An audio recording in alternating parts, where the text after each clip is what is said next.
7 o'clock in St. Louis. You are listening to The Morning After, presented to you by Brown and Crouppen from the Stiefel Studios. Tim McKernan, Doug Vaughn, Martin Kilcoyne with you on 101 ESPN. Doug Jackson Burkett is wearing a Spirits of St. Louis hat. I saw that. And is ready for a monster month of March here on the TMA STL YouTube channel. And here's the reason why. Roman numeral number 1. I know you like outline forms. I don't need it, really. So I'm going to do it.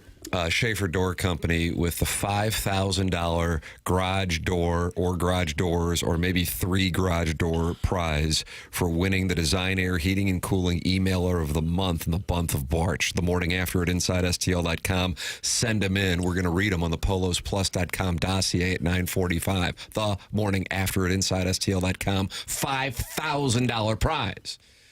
Roman numeral 2. Okay. Text in 314-399-9646. And if you don't have a text inbox name from now until 11 a.m. on Friday, March 6th, Jackson Burkett will be over there, busy as a little beaver, giving people the text inbox name that they want. It's Jackson's favorite week of the month. Yeah. Boy. Did you wake up this morning and think about it? I thought about it on the ride over here. I had a feeling. And what happens when it hits you that you've got that? I was turning left, going Lindbergh North. Doug was on Lindbergh North? Turning Lindbergh left North. onto Olive, going westbound, and I thought, maybe I could just hang a U-turn. I'm not feeling good today, fellas. Oh, he was going to bail. This guy was going to bail because he didn't want to update the Air Comfort Service text inbox. No, I'm already on it. How's it going so far? Off to a roaring start. Like, how many will there be? Request name change. Oh, damn many. But you know what? If people are out there wanting to be more engaging with the show, then it's a good thing. You know? Look at that perspective. It's really a bad sign when you do that and no one asks for a text name. So luckily, we're in it's a good problem to have. Okay. What are the rules? So I have a great inbox, but I've decided to change it.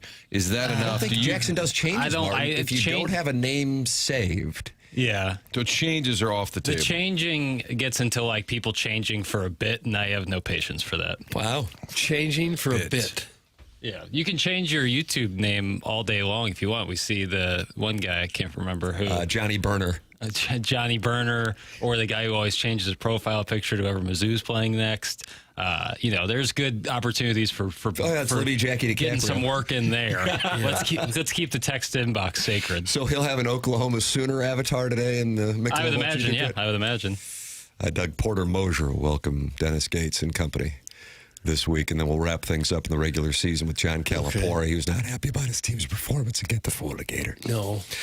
The stage has been set for what will be a monstrous month of March here with Jason Gosrow and Schaefer Door Company with the huge prize for the Design Air Heating and Cooling Email of the Day, a $5,000 set of garage doors for you carport owners. Need not email in this month. Take a month off. The morning after at InsideSTL.com is how you can email in. Chairman Kurt filters. We read them at 9:45. Secret ballot. And then we announce the winner at approximately 10:55. Whoever wins the most emails in the month of March wins the Schaefer Door garage door. Schaefer Door online at schaeferdoor.com, SCHAEFER door.com. That's Jason Gosrow's company. And he saw the success Seth Goldcamp had with his promotion in the month of January, and he said, you know what? I'll take the month of March. Jason Gosrow, sharp play. Schaefer Door, Lift Master, and a longtime sponsor here on TMA online at SCHAEFER door.com. Garage door breaks over the weekend. They have Monday morning service time set aside to make sure you're taken care of right away here on a Monday morning. It's Schaefer Door Company. Doug, I don't even know if there's a favorite for what the lead is today. Martin, I mean, can you go like multiple directions? Or is it crystal clear? I don't see crystal clear. Okay. Wow, this is a really important Sadie Hawkins here. Jackson's over there. He's doing important work. Talk to him on Friday. He's done. I hate this week. He's going to revert to the papers. It's probably the college basketball teams and what they did over the weekend. Martin, I think you disagree. Jackson's nodding. Jackson's giving you approval. Well, I don't know. But why do you nod then? Oh, it was kind of like a, okay. It wasn't necessarily the affirmative nod. Like it should be Oli Marmol? I mean, according to the Polos Plus dossier, it's Oli Marmol. I think you can make an argument for both. Make the case. I guess you didn't see the Blues win. I saw it. Seriously? Well, I saw that they won. I didn't watch any of the action. Yeah, well, that's good enough. Take that, Minnesota. That's good enough. Well, I just think the Billikens with a nice win, Mizzou with a nice win, Illinois with a bad loss. Yow. Jugs in D.C. cost me money. I cost the audience money. We're all losing money around here. Martin, what would you lead with? I think Oli, the extent you want engagement, you want people to react. Cardinal manager. I take the latter portion out, but I agree with you. I think Oli Marmol's extension would be the lead. I guess if the teams played yesterday and if they beat anybody of significance, I would say college basketball, but it's 48 hours old and Duquesne and Mississippi State, an Illinois thing was Friday. So that's where I am. Chairman Kurt, you get to break the tie. Ladies and gentlemen, he filters phone calls. He filters emails. He has a big month of March as well. Chairman Kurt, you get to dictate the direction of the show right now. When in doubt, go Cardinals. Wow. When in doubt. Okay. Isn't that a Dougism? I think it is. I did learn that from Doug. Yeah. Yeah, I've always thought that. I learned it. I learned it by watching you, Dad. I just don't think it really changes anything. You don't think this is going to put him over the top? No, I don't think it changes the direction of the franchise. It's not a new player coming in. It's if they have a horrendous season or two, they could still fire him. I don't know that it's a huge deal. It's a nice deal for Oli to get the money locked in, but in the big picture, I don't know how big a deal it is. And I've said that about the extensions before. You can fire anybody. Mm-hmm. I'm surprised Drinkwitz didn't get an extension out of this. Because Oli got extended. The Board of Curators had a emergency meeting in Columbia on Sunday. Another one. My goodness. I think what's happened is, of note, is that Chaim Bloom does seem to believe in Marmol, and he's had a chance. Because I think you could say, we're going to give him an extra year. They've kind of committed beyond that. I think that relationship has evolved, and if you wanted Marmol out, you were kind of counting on Chaim to come in and start fresh. I don't know about cleaning house, but I think that's something of note, that those two seem to be in lockstep. I think if you're in the first stages of a rebuild, you almost have to stick with the guy you have, don't you? I mean, it's pretty much common thought that they're going to have a rough season, not be a playoff contender, so you're going to fire him after that? And these are the players you dealt him. I'm not sure anybody could do a whole lot with the roster that they've got now. So I think it would be unfair to fire him if they had a bad year. And then you're going to bring somebody in new to this operation at that point. I think that would be kind of awkward and rough. Doug, you know what happened on March 15th, 2024? March 15th, 2024. An Oli Marmol extension? That's correct. Okay. I recall I was out with some friends when that happened. It was a Friday afternoon, if memory serves. Otherwise, that means I was drinking during the week, and that's just not the brand anymore. And I remember getting that news, and I was shocked. And the reasoning was, it was the first time they had finished in last place, I believe, since 1990. And I thought the timing of it and the tone-deaf nature of it was off the charts. And I also think it was something that was choreographed because there were starting to be rumblings about Molina in particular, but also Albert Pujols wanting to manage. They knew the schedule at the outset of the 24 season featured the Dodgers and Padres, and I thought it was done for reasons that were not real shrewd considering the unhappiness in the market. This is a different set of circumstances. This is a guy who is going to be shepherding a very young group of players through a rebuild, and it's a different deal than it was in 2024. If you want to say there was an original sin, the original sin would have been back in 2024, not this one. That's where I am on it. I realize, Martin, when you're talking about engagement, this is something that will get people riled up because anything that the Cardinals do, it's in vogue to crap on it right now. But to me, this is a move that I don't want to say it's obvious in the sense that you go, okay, he's done such a great job. I would say if you're going to get a great manager, what manager is going to come in and take over this team, considering the state of the organization and also the state of the game following this season? So this one I view completely differently than I did in 2024. Yeah, and I think if Bloom were on a lie detector, he'd say, what does it matter? Like, they do believe that he's a great instructor. They've got a young team. They want to continue to develop. They feel he fits that profile. But I think if Heim's on the lie detector, okay, what if I could have Sparky Anderson in his prime? Look at the lineup. Look at the rotation. I think he would just say, this is where we're at. We're fine. Just keep teaching, keep grinding, and then let's see in a year or two if these players have developed and if they've got anything going. You can always make a change. Is it kind of hard to believe that there's only 2 managers in the National League who've been on the job That's longer unbelievable. Roberts and Torey Lovolo. That's than him? it. Yeah. They go through them fast. They spit them out fast. Well, if you've ever met Oli, you'll like Oli. Everybody loves the guy personally, including the players and the front office people. And so he gets some leeway with that, I think, because he's generally a guy that the players and the front office people enjoy working with. And if they think that he's the guy that can nurture the young guys and get them turned around here, I guess it makes perfect sense. Do you think St. Louis will get in and out anytime soon? Now there we go. I Now just that's went into the Burger. Michelob Ultra YouTube chat, and that was the first comment I saw. It's probably more important. Jackson, any rumblings on in and out? Trying to look, it's just not moving too far to the east, you know? It's a West Coast product, Doug. It's a West Coast, Vegas. I think there's probably some in Colorado. They could increase that top line if they were to get some crinkle cuts in there and get rid of And rid of those fries. And they're so like pompous about their fries. They are insistent that they're great. They always share articles saying like In and Out ranked best fries. It's like who's ranking these They fries? probably ranked him. Yeah, It's kind of like how we always win best show from Inside STL. you know. Quit making excuses. This team's not that young. It's from Evil Calvin, and he is not happy that we are holding rights this morning. Ooh, I'm gonna disagree.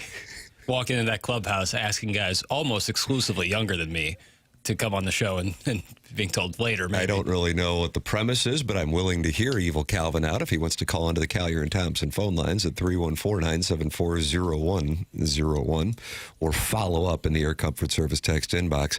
But is Ryan Stanek at 34 the oldest guy? I think so. Yeah, Riley O'Brien's 31. Ryan Tapera's 38. I think the old- doesn't figure to be on the roster, really. Jeff Tabaka was, though. Yeah. I guess Urias would be now the oldest He's 31. oldest position Those player. are the only Yeah. 2 guys who are expected to be on the Major League roster who are over 30. Right. Like No, I think you could Newbar's point to some 27. other guys who've been around Sure. that you're waiting on. The Lars Nootbaar, even Vic Scott, are not terribly young anymore. Right. I think that case could be made. Yeah. Doug, Allie Larder just turned 50. That's from the Jerkwood from Kirkwood.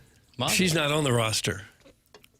Landman Zone, Varsity Blue Zone, Allie Larder. Ali Larder. Might be a fun surprise guest, Martin. She did just turn 50. She was Billy Bob Thornton's wife? Mm-hmm. Okay. In real life or in the show? In the show. Because he's been married a few times. Yeah. Vials of blood and such. Vials of blood and such. Is that name taken? No. Available. Vials of blood and such. We need a Whataburger, In and Out's ass. That's from the Stay-at-Home Trailer Park Dad. Whataburger is overrated. Oh, now you're going to fight the Stay-at-Home Trailer Park Dad. People know. No, I had a People bite know of that Whataburger I had is weak. a bite of a Shake Shack burger over the weekend. When you say a bite, that seems like you're I getting didn't eat ready the to whole tease. thing. So you ate a bite of it, but because of nutrition? Well, I went to the Billiken game Saturday, and they scored 80, so you get the free Shake Shack burgers the next day. So we went, and I'm not going to eat a whole burger like that. So I said, can I have a bite of that? He said, sure. I took a bite out of it. Wow. It's darn good. And the crinkle cut fries are nothing to sneer at either. Good for you, sir. Welcome. Welcome to the Delicious Fry Club. I just had a bite, though. You're like a week away from being Tom Brady. He would eat ice cream, but then he would spit it out because he didn't want the calories. I don't binge and purge. Jeez. St. Louis equals food equals fats, not sports. Focus on the yummy and not the dummy. Doug, that's from Daddy Likey. I don't know what I read, but Okay. there it is. Email of the day. Focus on the yummy. Shake Shack's better than In-N-Out or Whataburger. That's from Danny Tanner. I think if you take the comprehensive look, I think Shake Shack is better than In-N-Out. But the In-N-Out burger, I think, is better than Shake Shack's burger. So when you say comprehensive look, you're looking at the fries. Fries, yeah, fries. Yeah. It's a damning fry situation at In-N-Out. That's The really last bad. couple times I've been to Shake Shack to cash in the free burger deal, Yeah. it's been packed I'm full sure. of people. I'm sure. And a lot of them wearing their Billiken gear. Right. Billikens, rah, rah, rah. Billikens, shish, boom, ba. Doug, Pogs enjoy burgers. That's from Big Paz, I know who they do. loves Pogs. You can express your love for Pogs at 314-399-9646, Air Comfort Service text inbox. Then you can also talk about Pogs in the Michelob Ultra YouTube chat. 6,670 friends have decided to subscribe to this TMA STL YouTube channel. By the end of the week, Doug, can we get to 6,700? Brick by brick by brick. Open up your YouTube app, type TMA STL, subscribe to the channel. And if we get to 6,700, we all get bonuses. We do? Yeah. Huh.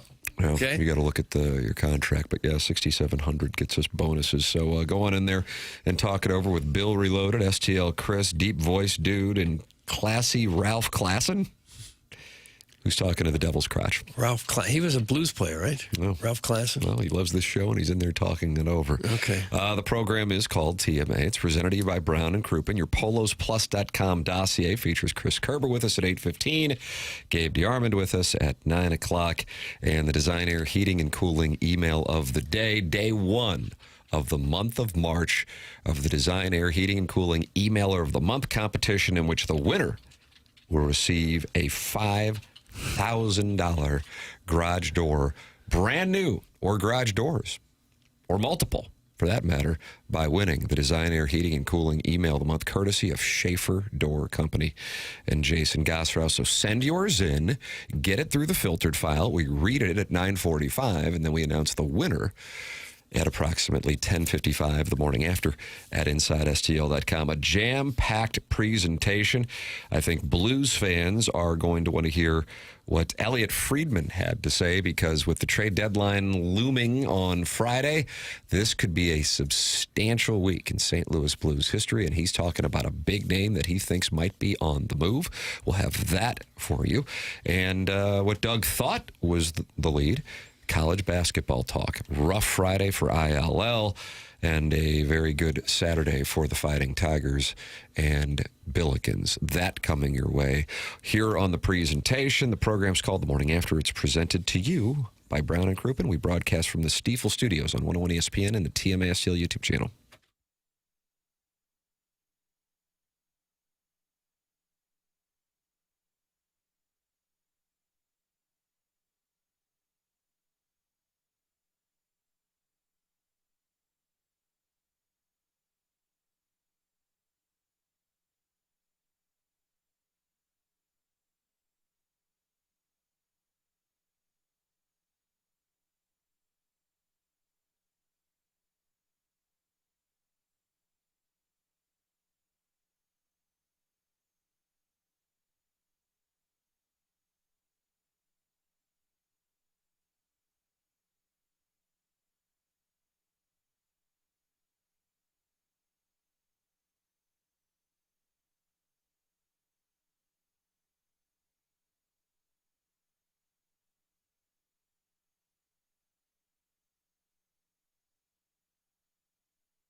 Doug, Friday night in Champaign, it's sundress season for Orange Crush. Sweet mother of mercy, Papers. That was a good old-fashioned ass whooping.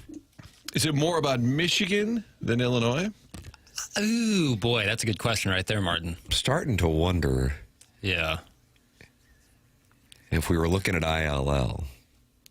Follow me here. Papers, I know you'll be with it, because he's a ball knower, Doug? Well, he claims to be. It has to hurt. Fight Especially when words. you're updating text inbox names, 314-399-9646. If you don't have one, this is your week. Politely ask Jackson, and you get one. That we may view Illinois perhaps too highly because of playing Missouri when Missouri wasn't the Missouri that they are now. Purdue looks like they might be a little more wobbly than we may have thought. And Nebraska, when they went there and beat them, now they've kind of tailed off. I don't know. I'm trying to figure it out, but I didn't see that coming. And Illinois is in spiral mode. Yeah, they had such a great non-con. Like the teams That's they going were to piss playing. Doug off, so try to say You conference. don't need to say that. We have so much time. You know, they beat Texas Tech when they had JT Toppin. They beat Tennessee. You know, they had a really good-looking and they were playing good teams, so I thought they'd be used to it come Big Ten season, and then they obviously got off to a great start. I think it's just like we saw a little bit with SLU recently. It's like, when are you peaking? When are you kind of going through a lull? Because every team has considerable lulls in the season, and every team will have big peaks, especially teams that are, you know, contenders like Illinois has shown to be. And I think this is unfortunately a time where Illinois is starting to get that lull late in the season. We saw with Missouri last year, where they had an outstanding early month of February, and then into late February and March, it really took a downturn. I hope for Illinois' sake that's not the case and they can get right, but they did not look like they even had a chance on Friday night.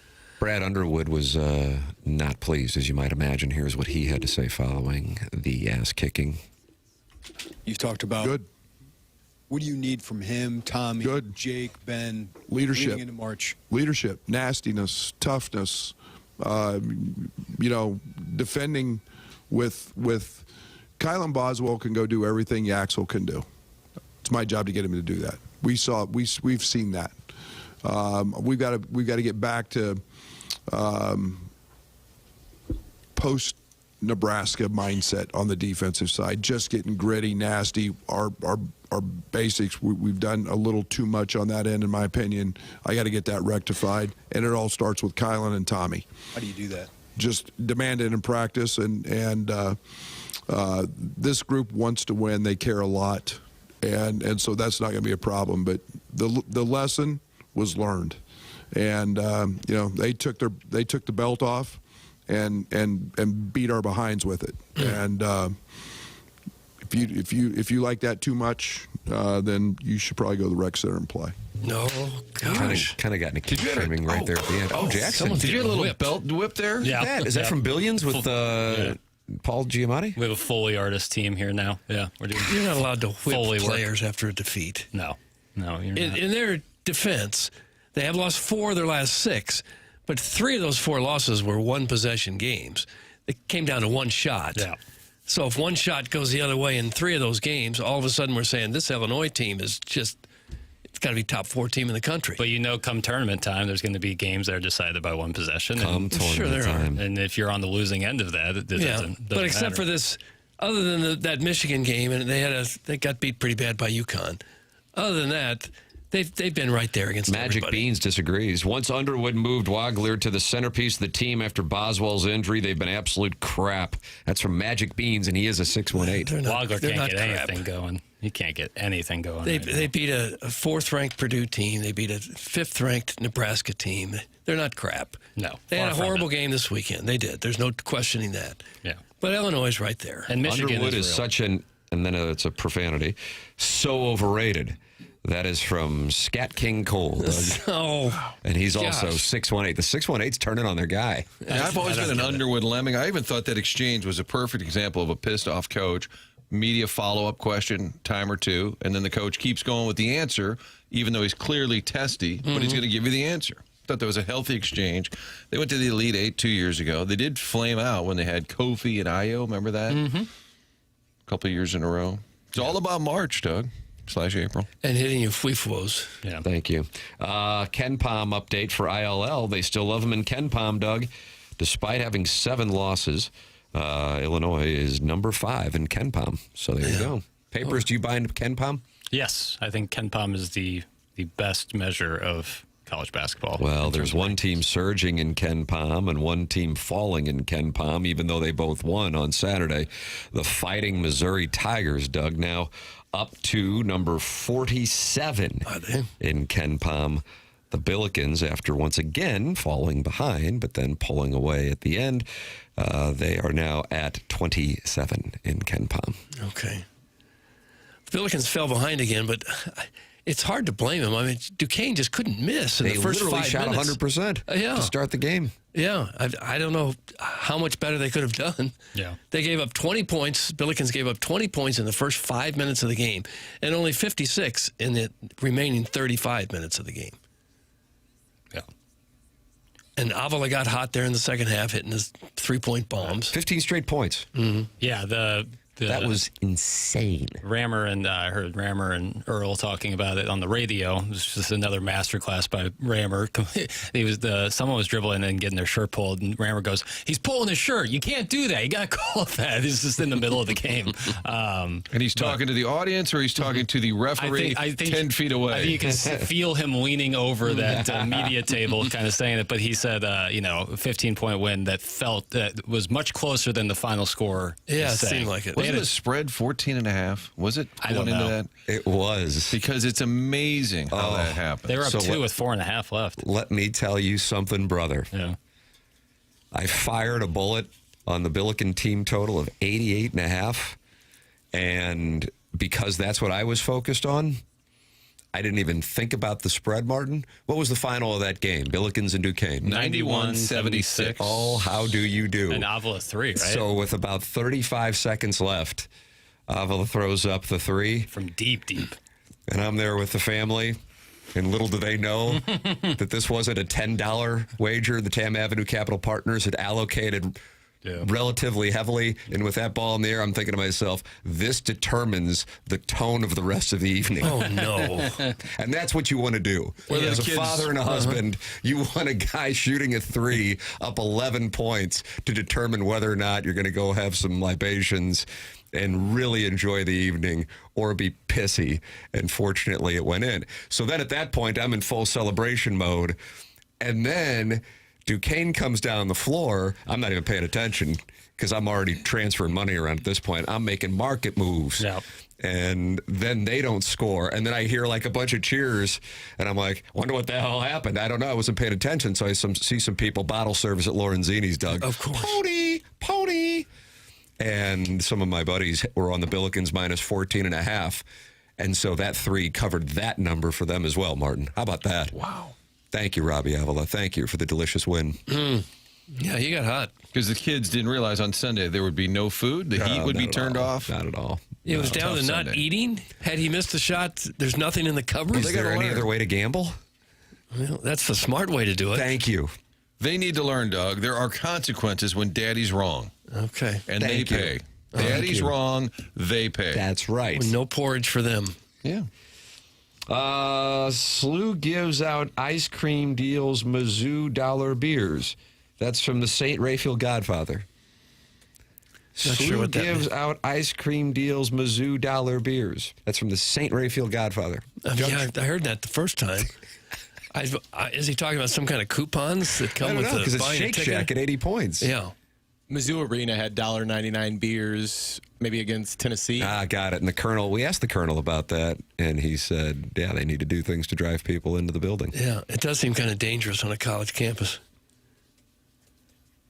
But Mizzou just hasn't quite captured the imagination of the fan base there yet, I guess, have they? Are they selling? I think don't know. things. What's that, Papers? I mean, the Tennessee game was all but sold out. Well, I'm talking about in general. I think if you're talking about a team that's gone from looking like they weren't going to be in the tournament to a team that I would imagine around college basketball, people are going, oh, I don't know if I want to play them. It's Missouri. Yeah. That has been a substantial change here over the last few weeks. And I know Dennis Gates of the 3 area coaches, although Underwood's starting to get it from Illinois fans, and he really is. I mean, I'm, reading Illinois publications, and there really is frustration with him. Dennis Gates, I think, of the 3, I think we would all agree, catches the most heat. And if it weren't for that recruiting class next year, I think some might have thought he was coaching for his job this year. But because of that class, they knew he wasn't going to go anywhere. But either way, what has gone on here over the last few weeks with Missouri, I did not see coming, and it has gotten some people talking that this could actually wind up being a dangerous team, and a team that could wind up being as high as maybe a 7 seed. I guess the ceiling, if they ran the table, like win out against Oklahoma and Arkansas in Columbia and then win the SEC tournament, would be a 6. But they probably will finish in the top 4 in the SEC, and that's a hell of an accomplishment. And they've gone from looking like they weren't going to be in the tournament to all but a lock to go to the tournament. Yeah. I mean, following the Illinois game, which is the line of demarcation of, like, how can it get worse? A lot of people were wondering, like, is this going to be another 0-for season in the SEC? Dennis Gates, this might be completely done. And then their next game is against Florida, and they go out and win. And Florida has looked unbeatable, kind of, since then, especially against... Well, they put it on Arkansas. Boy, howdy. And Ty Golden and Calipari yelling at each other. God, I love college basketball. What do you think got Mizzou turned around? Jaden Stone, Trent Pierce. Those 2 additions, not only just because of their scoring ability, but what that does for guys like Mark Mitchell to open him up. Obviously, the emergence of T.O. Barrett over the past I think 3 weeks has been awesome. You were absolutely on Stone and Pierce and pointing out that they weren't there for the Illinois game. To your credit, the T.O. Barrett thing, he wasn't even really a factor at that time, and that's been huge. Ant Robinson now is improved. Mm-hmm. I'll tell you one, because I remember watching him in the Illinois game when we were down there at the Enterprise Center and be like, what is this guy doing? And that's Trent Burns. Yeah. Trent Burns has become not only a serviceable replacement when they try to give some rest to Phillips, or he gets into foul trouble, he's become a force, and he's like what they call him, Cap in Showtime? Yeah. With the hook. Yeah. He's going skyhook like Kareem Abdul-Jabbar. 16-foot skyhooks. I was like, what? I saw it in Mississippi State. He turned around from like legit 15 feet into the sky. Well, what are you doing? Nailed it. Soft touch. Like, they've got a totally different team now. Yeah. If you can unlock... I can't imagine many people were watching the game on television on Saturday. It's a noon game against Mississippi State. Beautiful weather. There certainly weren't many people in Starkville interested in it based on the crowd. Including the players on the floor. But this is a different team. I don't know. And what a pleasant surprise, because as we go into March, Missouri is going in a different direction than they were going into March last year. Yeah. Complete opposite kind of style in which, like, you're kind of peaking right towards the end of the season. And if you can get someone who's 7'5", kind of into the mix completely and getting real minutes and real production, what that can do, because teams don't have tape on him, like they're watching Mizzou like play Florida, and this Trent Burns guy against one of the biggest teams in the country isn't even on the floor, or barely on the floor, and now you have him playing significant minutes. That's really tough for teams to scheme against. At 7'5", you can almost touch the rim just on your tiptoes. When he dunks, he basically like barely leaves the ground. Yeah. 7'5" with long arms too. Coaches love practice, right? To get it right, get back in the lab. Well, they had about a 2-week break after that bragging rights loss, right? Before they played Florida. That's right. And you wonder about that time, too, where they kind of had to reset after that embarrassment. Do you know who the leading scorer for Mizzou was in the Illinois game? Sebastian Mack. You are a Bullnor. How did you know that? Wow. Because that's how bad the game was. That Sebastian Mack, who hasn't got on the floor in weeks, was your leading scorer. That's very telling, isn't it? Yeah, extremely. Well, they're not happy in Michelob Ultra YouTube chat, Doug. The Devil's Crotch, shocking. 34 minutes into the show, and it's been almost all sports, minus the in-and-out discussion, Doug. That's the Devil's Crotch. Okay. What's he unhappy about? That it's been all sports minus the Devil's Crotch's enjoyment of the in-and-out discussion. Also, in fairness, Devil's Crotch, we did weave in Whataburger and Jackson not being on board, and Shake Shack and Doug take a bite out of some guy's burger. No, it was my son Nick's burger. I like the idea of you just going. It wasn't just a random guy tapping someone on the shoulder. Hey, that looks pretty like Samuel L. Jackson in Pulp Fiction. Just eating their food. That could be your thing, Doug. A new food vehicle where Doug goes around town It's a Doug bite. And you just walk into a restaurant. Hey, can I have a bite of that? That does sound like the halcyon days of local news where people just give up bites of their food It's to their time favorite for anchors. Doug's bite. He just goes into restaurants. Frank's Is that food bites. cannelloni? I'll just give a real quick bite. Delicious. You may have to cue up the Frank audio. And then turn in the join rear and then just go home. No, and you give a review based on the bite. Now I'm just laughing thinking about Frank's food picks just being him eating off other people's plates. Now, Frank did tell the story when he would go into Majerus' office, Rick Majerus at SLU. He liked food. He would tell you he liked food, but he would often have a big sandwich sitting there, maybe from Adriana's. And he would be mid-bite, and then Frank would walk in and he'd say, hey, Frank, you want a bite of this? And Frank, of your sandwich? No, I'm good, thanks. So it is a thing to some people, Doug. Yeah. Now, I'm glad to see you've carried the torch. Well, if you cut off, if it's a family member, it's not a big deal. If it's a stranger or somebody else, I mean, you don't No, I think that's take a good bite model. out of that. Wow. That's good. There he is. You could saw off a little section of the sandwich and eat that had someone else's mouth saliva on there. Jeez, now it's getting gross. Mouth saliva. Is there any other kind? I don't know if it comes out of any other orifice or not. Clip that off. I will have the drops of the week on Friday, usually about 8:45 if memory serves. Pre-Gabe. PolosPlus.com. That is pre-Gabe, Martin.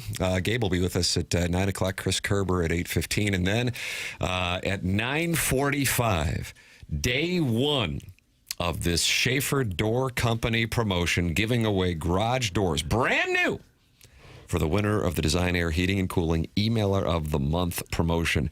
So there'll be 5 emails this week, 5 emails next week, 5 the following week as we lead into the tournament, 5. So that's 20, and then 1, 2. So 22 email of the day competitions in the month of March. Email in themorningafter@InsideSTL.com. You got to get through Chairman Kurt's filter. And if you do, then you get read on the air, and then we vote via secret ballot. And then the results are announced at 10:55, and Jackson experiences a number of complaints regarding what transpires. Here's the playbook, Doug, if you're interested. That's exciting. It's up to you if you're interested or not. I don't know. But I know I'm interested in Design Air, especially when they sent 2 gentlemen over to my house last week. You can't be serious. Steve and Scott. Oh, wow. Steve and Scott came on over as they made sure everything was firing on all cylinders at Design Air Heating and Cooling. DesignAirService.com.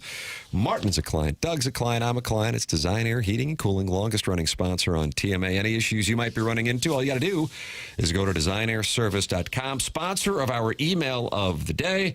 And a unique temperature spread here.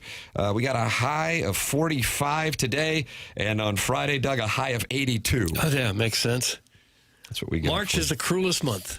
And why is it the cruelest think month? you're out Because of you think it's winter? sundress season. You think you're out of winter, and then it'll hit you right in the gut. Yeah, a lot of Then it rain, comes back, too. and Yeah, a then lot of it's rain. raining. All Then towards rain the end this of week. March, it's cold. The Cardinals open up. You're wearing a winter coat to the game sometime. And the next week, it's 78 degrees again. And the Masties. Yeah, it's And right around the Missouri, corner. Illinois, and St. Louis University go to Indianapolis to spend a weekend with Brian Henson at the Final Four. You think they'll check in with Henson? Would think he'll do some sit-downs. Okay. Maybe have Gates, Shirts, and Underwood do a, Round table? round table with him. Okay. They could see that. Bitterman's round table? Bitterman's round table. The thing about college basketball this year is there seems to be this class, not just a team, but this class that is kind of in another world as we go into the month of March. Papers, Yeah. do you agree with that? It's Duke. It's Michigan. It's likely Arizona. Yeah, I would say Arizona's in there. God, you And- knew they were going to put it on Rock Chalk for some revenge on Saturday. Yeah. They left one out there, Oh not my getting on God! that. Yeah, that was a The number was like 9.5 or 10, and they just skull pounded them. Arizona at home is borderline unbeatable. A Houston's lot of these teams maybe- are almost unbeatable at home. SLU's 18-0 at home. Yeah, but I think Duke, Michigan, and Arizona are in the class onto themselves in like true contender form. Like I think those 3. I just don't see a world in which one of those 3 isn't contending. That's. But I could see maybe a Florida. I mean, they're peaking. So right I at get the the right field time. and you get those 3. I don't know if I'd take that bet, actually. Yeah, I would. If I could only take 3, I'm taking those 3, and I'm feeling pretty good about it. Next tier, Houston, UConn, kind of. Houston, UConn. I'd put Florida maybe in that. Just the way they're Oh, I playing agree right with you on now. Florida right now. The way they're playing right now is unbelievable. Their front court is almost. I don't know how you beat that. So I would say those teams are kind of in a class unto themselves. Did you know the calendar is supposed to have 13 months? Yep. 28 days per month. Seems better, huh? And New Year's is actually supposed to be April 1st. Look it up. That's from Mr. Banger. Tell me what to look up. I don't know what propels these thoughts, but I enjoy them. Even if that's all true, it's still going to be hard to change. Yeah. We're not changing. We have leap years. We've come to grips with the current calendar. Papers Mizzou a lock, 13 days from yesterday. Yeah, I think their tickets all but punched. Okay. SLU, still sweating it out. Just the margin of error is That kind of A10 disappeared. tournament's But looking a little dicier. I think as of right now, they're in, but you just can't really slip at this moment. Win on Wednesday, you win the Atlantic 10. Yeah. Period. Yep. I think they're in as of now, but yeah. ESPN had a bubble update yesterday morning, and they've got their chances of being in the tournament at 95%. I think that's right. Yep. I agree. I guess the thing that could happen is they win out, they beat Loyola, and George Mason won't be easy on the road. No. But if they win those two and then get bounced in the tournament, that's the question. That's something that could conceivably happen. Mm-hmm. Are they still in? If they beat Loyola and George Mason and then lose in the Atlantic 10, I think they're in still. Even if there is a bunch of bracket stealers or bid stealers, in those conference tournaments the following week, I think they'd be in. I do in that case. I think if they lose in one, especially if they lost Wednesday, which would be shocking considering the opponent. But I think if you lose one of these two, then you've got a potential for a sweat. Because if you win that scenario, Doug, you win both, you'd be 28-3 going into the A10. You'd be the conference champ, 16-2 in conference play. You'd like not to get bounced, but a first-round bounce, you'd probably still be okay. For the record, Missouri is listed in this category as should be in on ESPN.com. Not that this is the gospel. Illinois is in. And then when it comes to the Billikens, they are in the should be in, coming off its ugliest loss of the season by 15 at Dayton. St. Louis had to hold off Duquesne on Saturday to avoid a third loss in 4 games. The Billikens have been a great story in their second season with Josh Schertz at the helm and aren't in much danger of not making the field as an at-large team if necessary. They are still top 30 nationally in the resume rankings with a pair of quad 1 wins and rank even better in the predictive ratings. So ESPN has them in should be in right now. Yeah, I would think that's appropriate. They would really have to fall apart here to not get in. Well, I mean, lose 2 of the next 3, maybe. Well, I think I have to say I think that is actually possible. I don't think that's outlandish. Losing on Wednesday would be the thing where you go. Oh yeah, they won't lose that game. Loyola's horrible. Senior night. 18-0 at home. They haven't lost at home all year. And now they're playing the last place team in the league. I don't expect that. I think that number's probably got a 2 in front of it as far as the spread goes. But this weekend against George Mason is in play, and then their first game after the double bye in the Atlantic 10. That could happen. Yeah. You get Dayton is surging. Jugs in D.C. Doug, I know you put $25,000 on his recommendation on Friday night, taking George Washington and laying the 3.5 against Dayton. Dayton's mounting a charge. VCU's got to win the A10 tournament, most likely, to get in.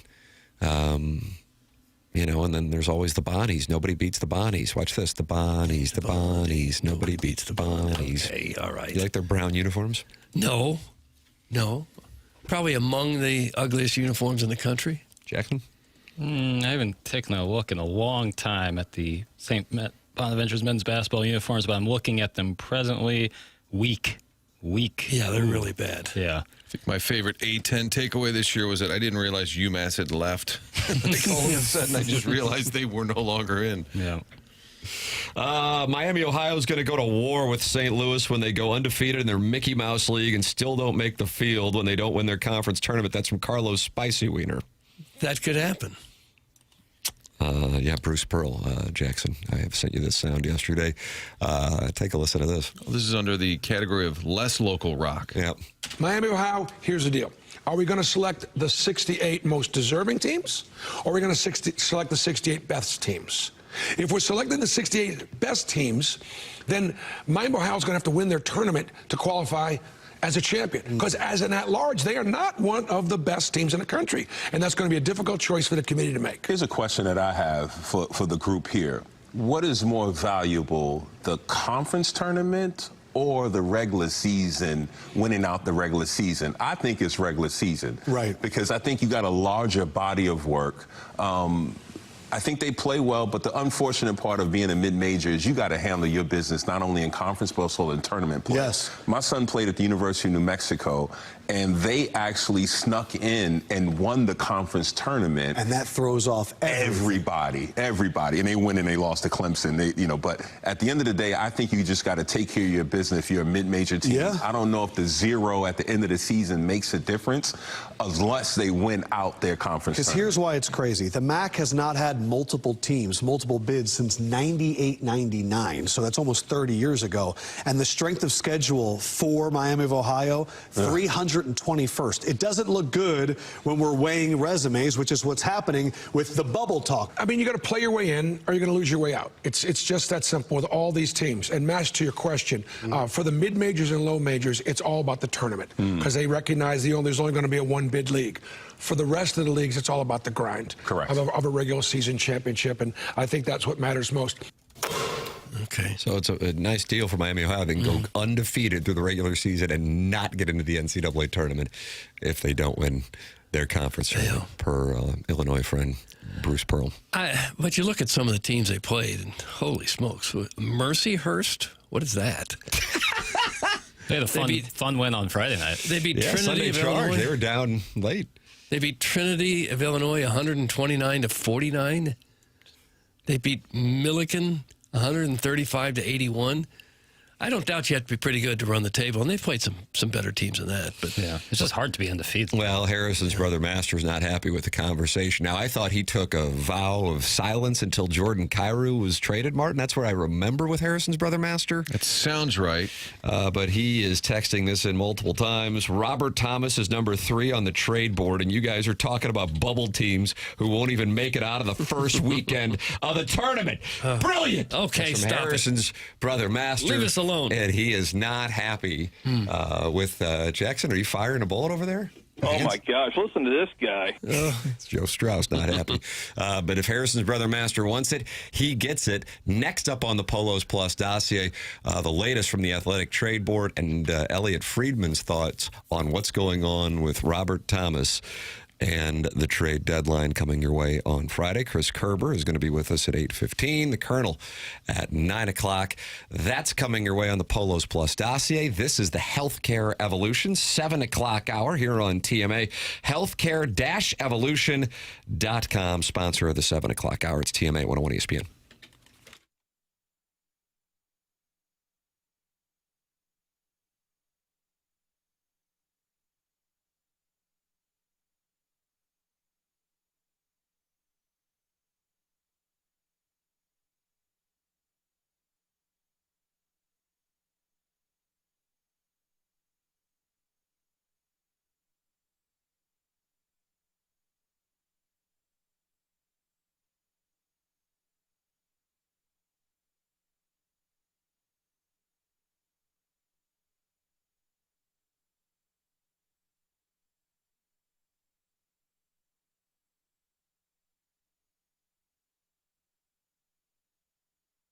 Michael's Flooring is online at igotfloored.com. Family owned and operated now for 3+ decades. Michael himself really takes pride in helping and making sure that his employees are happy, because that then transfers to the customers. Check out the free samples they're offering up at igotfloored.com. That comes from Proximity Mills. Just go in and talk to them at Michael's Flooring. You're going to see a big difference between them and the competition. They want to make sure they suggest the best thing for you and not pushing what corporate's telling them they have too much of. They have it all, but carpet is awesome, and it's back. They have so many varieties of all flooring in 3 easy-to-get-to locations in St. Louis. They're in Creve Coeur, they're in Darden Prairie, and they are in St. Peter's. It's Michael's Flooring. Come see why people are loving getting floored by Michael, and make sure you visit igotfloored.com.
This is Jackson with a Sports Center update brought to you by Saliga Heating and Cooling. The Blues win yesterday, beating the Minnesota Wild 3-1.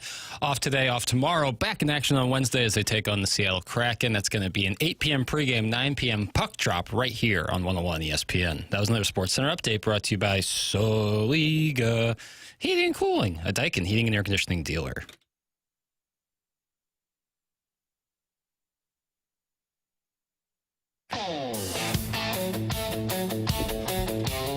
What's going on here, Doug? It's a TMA flow trip. Oh, gosh, you're trying to get us on this damn flow trip. Do her and we don't give a rip. Doug's got his khakis hanging over the boat, and we can't stop staring hard to keep afloat. Jackson won't be wearing his diaper, no drugs, and he's feeling hyper. Tim is the leader, rightfully so, and everyone looking for their next bow. Martin is looking for his waterlogged food. Captain is taking the trip fully nude. Buck Swope made the trip with his log in hand, able to go because he's never been banned. Hey, it's TMA, baby. Let's float, boys. Nobody here but us. Cancel the noise. My stepdad is on this trip, and we might hook up after taking a dip. It's TMA, baby. Let's do it up right. Having fun all day and kissing goodnight. Yeah, we're having fun all Do these songs go a full 3 minutes like some pop tune? This one's a shorter one than some of the other ones he has made. That's Rogers and Hammertoe. Fine listeners to this I thought presentation. that was Georgia Satellites. Hey, did it have like a little Kenny Loggins vibe to it? That's a nice play. Yeah. That's a nice play. Maybe And Loggins We'll have to and put that in Cena. the rotation at WIL down the hallway. We could almost get a complete album out of these songs now. So I'm looking for waterlogged food, and the captain's taking the whole thing nude. All right. Like that. That's hot. Joey Vitale's Orange Scully says, that's a banger. Manute Bowl Eligible says, my cat is dancing to this. Sheepy Reporter says, that's pretty sporty. And Chief Smuggling Bear says, was that Jesse and the Rippers? Doug, the audience enjoying the work of Rogers and Hammertoe for the TMA float trip, and it is going to be a pony. Might do a 3-day float. I'm not going. How big of a check do I need to write so I don't have to go? We'll just start a GoFundMe to make Doug go. Oh, God. Jackson's not bringing his diaper. I'm not going. You're out too. Oh, Martin, wow. it's just me and you and Chairman Curd. I hate a float trip. Let's do it. The program's called The Morning After. It's presented to you by Brown and Crouppen from the Stiefel Studios, polosplus.com dossier, featuring Chris Kerber at 8:15, Gabe DeArmond at 9 o'clock, and then a huge promotion going on this month here on The Morning After, and it is day one of it, so you are getting into it right at the very beginning. You can compete with legends like Buck Swope and Shooter McGavin and that Marty Horowitz. He's over at the Charkle House by emailing in The Morning After at InsideSTL.com for the Design, Air, Heating, and Cooling email of the day, the winner of the month, and that'll be 22 emails. Whoever wins the most gets a $5,000 garage door or garage doors from Schaefer Door Company. What a prize for the Design, Air, Heating, and Cooling emailer of the month. That is coming away at 9:45 on the polosplus.com dossier. 7 o'clock hour brought to you by Healthcare Evolution. What is Healthcare Evolution? You sit there and you ask me. Because Doug's gone out there and they've taken a look at his shoulder. Yeah, I've gone out there and they did the imaging, and it turns out I no longer have a slap tear in my shoulder.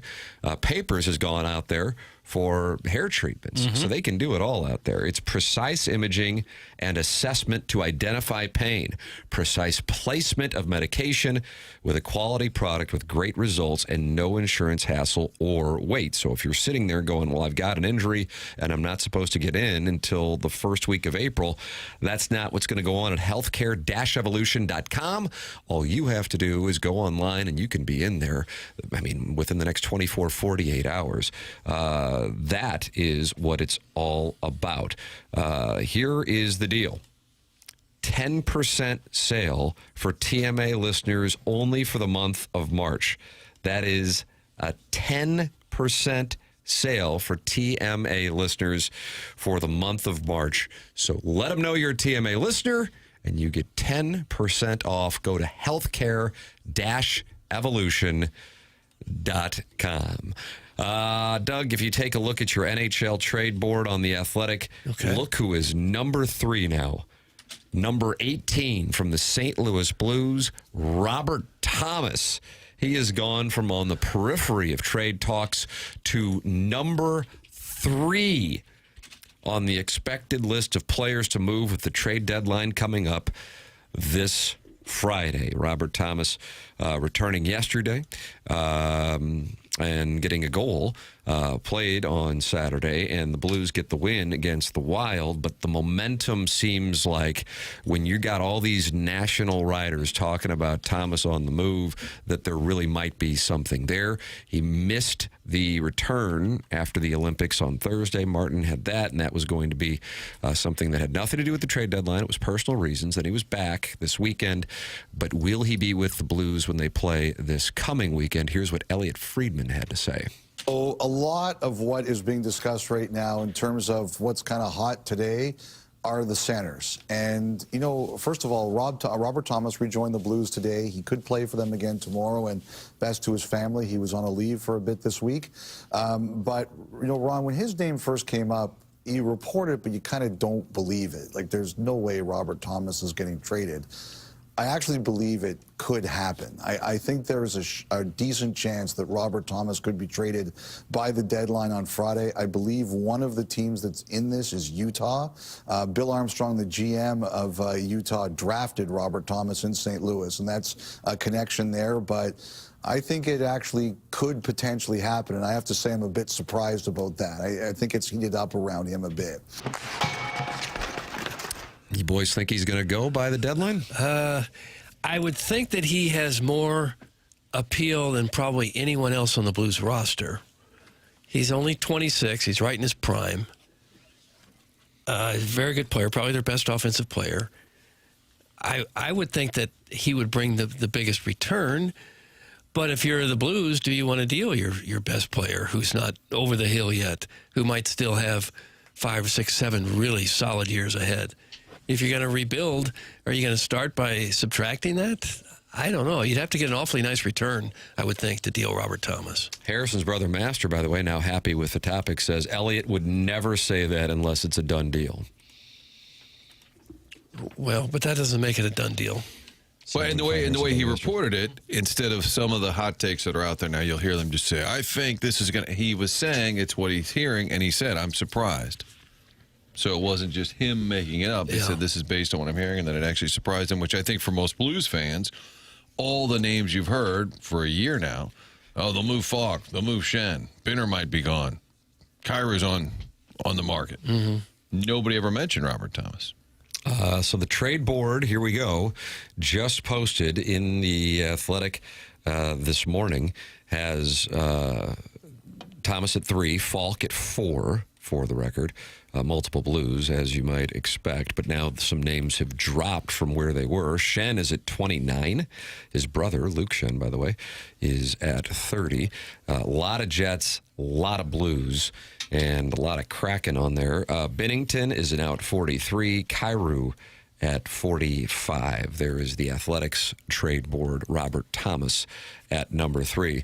Texting with the non-ling, I got to tell you, the non-ling corroborates Harrison's brother Master. He says Elliot Friedman isn't devoting multiple days on a scoop without following up. When the big name insiders are pushing the story like this, that means that multiple people they're talking to are not shutting it down. So that is currently one of the hottest topics in NHL trade deadline talk is Robert Thomas. And I think it's incumbent on Doug Armstrong right now to do something, I would say, notable, not just a tweak right now. If you look at the right, although the weird thing to me is if you're going to have all these young forwards coming along, who's a great centerman, who's also part of that core, I feel like Thomas has been part of the core moving forward, that's the plan. So maybe the return is that great that it can kind of alter the franchise a little bit. And maybe he sees it that way. We got to do something really significant. Here is what I think it tells the fan base if indeed he goes. And I do agree with the general premise of the Nonling and Harrison's brother Master that there has been a lot of momentum for this, and it's picked up over the last 48, 72 hours. That the Blues, whatever term you want to call it, the Cardinals are calling it the build, the Blues are retooling. If Thomas goes, what that tells you is they're not thinking about being in the mix for a few years. I mean, the guy's 26 and he's under contract. That means you're turning the page. That's how I take it, and I think a lot of fans would take it that way as well. You're turning the page and not expecting to be in the mix if you are going to trade a player of that caliber at this time. But if he's sitting there, Robert Thomas, because he can say no thank you, he has to go, okay, is this team 3 years, 4 years away, and do I want to spend my 20s as being part of a rebuild? So he has some say in the matter as well, and he has to handicap the situation. Yeah, and unless you can get a sizable return for him, that's what it would take, I think, in my opinion, to deal him. Because, like I said, he should still have 5 or 6 more good years. And the rest of the young guys you're building around, they should be in their prime by that time. Holloway's 24, Neighbors 23, Snuggerud 21, Broberg's young at 24. So those guys should come into their own and be in their prime when Thomas is still in his. So unless you're going to really deal for some people that you are very high on that can contribute rather soon, I'd be afraid to make that trade. Now, it is possible that they thought his ceiling was greater. Like they thought he was going to become a bigger star. And if they think that's not happening, then maybe they feel it's time to try something new. But again, he has to sign off. That's the other piece of it. But I think a lot of guys who are on this team now are like, all right, it's not going to be great around here anytime soon. So maybe if you want to win, maybe now's the time to say yes. Yeah, and if they're going to trade you to some city that's, you might find more interesting as a young man, or a team that's at the top of the standings, I would think people would accept a deal like that, wouldn't you? If they're going to trade you to Tampa or Colorado or Vegas or someplace like that, you'd say, sure, let's go. Why, Battlehawks are getting ready to play. Yeah. They played, the Doggies played last night. San Diego, Doug, tough night, couldn't score. 2-0 your final, unfortunately. FS1. But if you're 26 years old and somebody says, hey, we got a good deal with Vegas, they're in first place, and you can go to Vegas now, are you going to say, no, no, St. Louis is for me? I don't think so. I'm going to Chicago. Stand up. Robert Thomas in his 8th year with the Blues, and he's 26. Mm-hmm. Tim, I disagree. I'm sorry, Mark. No, I really think it may come down to how they assess his ceiling here and say, you know what, we thought he was going to be a perennial all-star, and he's not. So, again, I think if they move him, I get it, Doug, he's a high-caliber player, but I just think maybe internally they're saying, all right, you know what, he's not going to be the star we thought he'd be. We're getting multiple texts from people, including both Harrison's brother Master and Steven Time of the Brothers Time, saying they believe he's asked to be traded, and this is what Steven Time says. Tim, I disagree. Trading Thomas now is solely because he's asking to be traded. There's no other reason why you trade him. This move, plus the others, would allow the Blues to go all in on elite defense via free agency and believe your young forwards will get better. That's from Steven Time. Tell you who's looked good since the Olympic break. Anybody know where I'm going with this? Holloway. Are you going to say Mayu? Yeah. Noticeable. He really has. Yeah. That's encouraging. I mean, that was the focal point at the start of the season. So still win that trade, Doug. Yeah, I'm still counting on the Libertador Arena. That the jury's not in on that one because I'm holding rights. You figure if they're going to deal Thomas, then there's nobody that's off the table, right? You would think that it's going to be a major tear apart if you're going to deal him. Did we do a predictionary on the number of Blues Papers, how's our players? predictionary looking? Do we have a number? Well, I think it's number high of time Blues, then. So it's what, 2 o'clock Friday deadline, NHL trade deadline. So between now and Friday, 2 o'clock, over under. Oh, Martin's going to set the over under. Blues players traded. Is 2.5 a dicey? Over. It's already booked. Can I I got to win my money back after that Illinois game and Jugs and DC's play on George Washington. Fortunately, Nico Echeverria won for me yesterday, Doug. Thank you to Shane Lowry. Oh, is that right? For going fan page club championship on 16 and 17. Yeah, lay the sod over it. 2.5. I don't know. Do you like that term, lay the sod over it? I didn't care for it. No, I wish he'd stop talking like that. Okay. Tim's on the over. Doug, where are you at on 2.5 Blues? I just shipped the bankroll on the over. Yeah. Doug, 2.5 Blues players traded by the deadline Friday.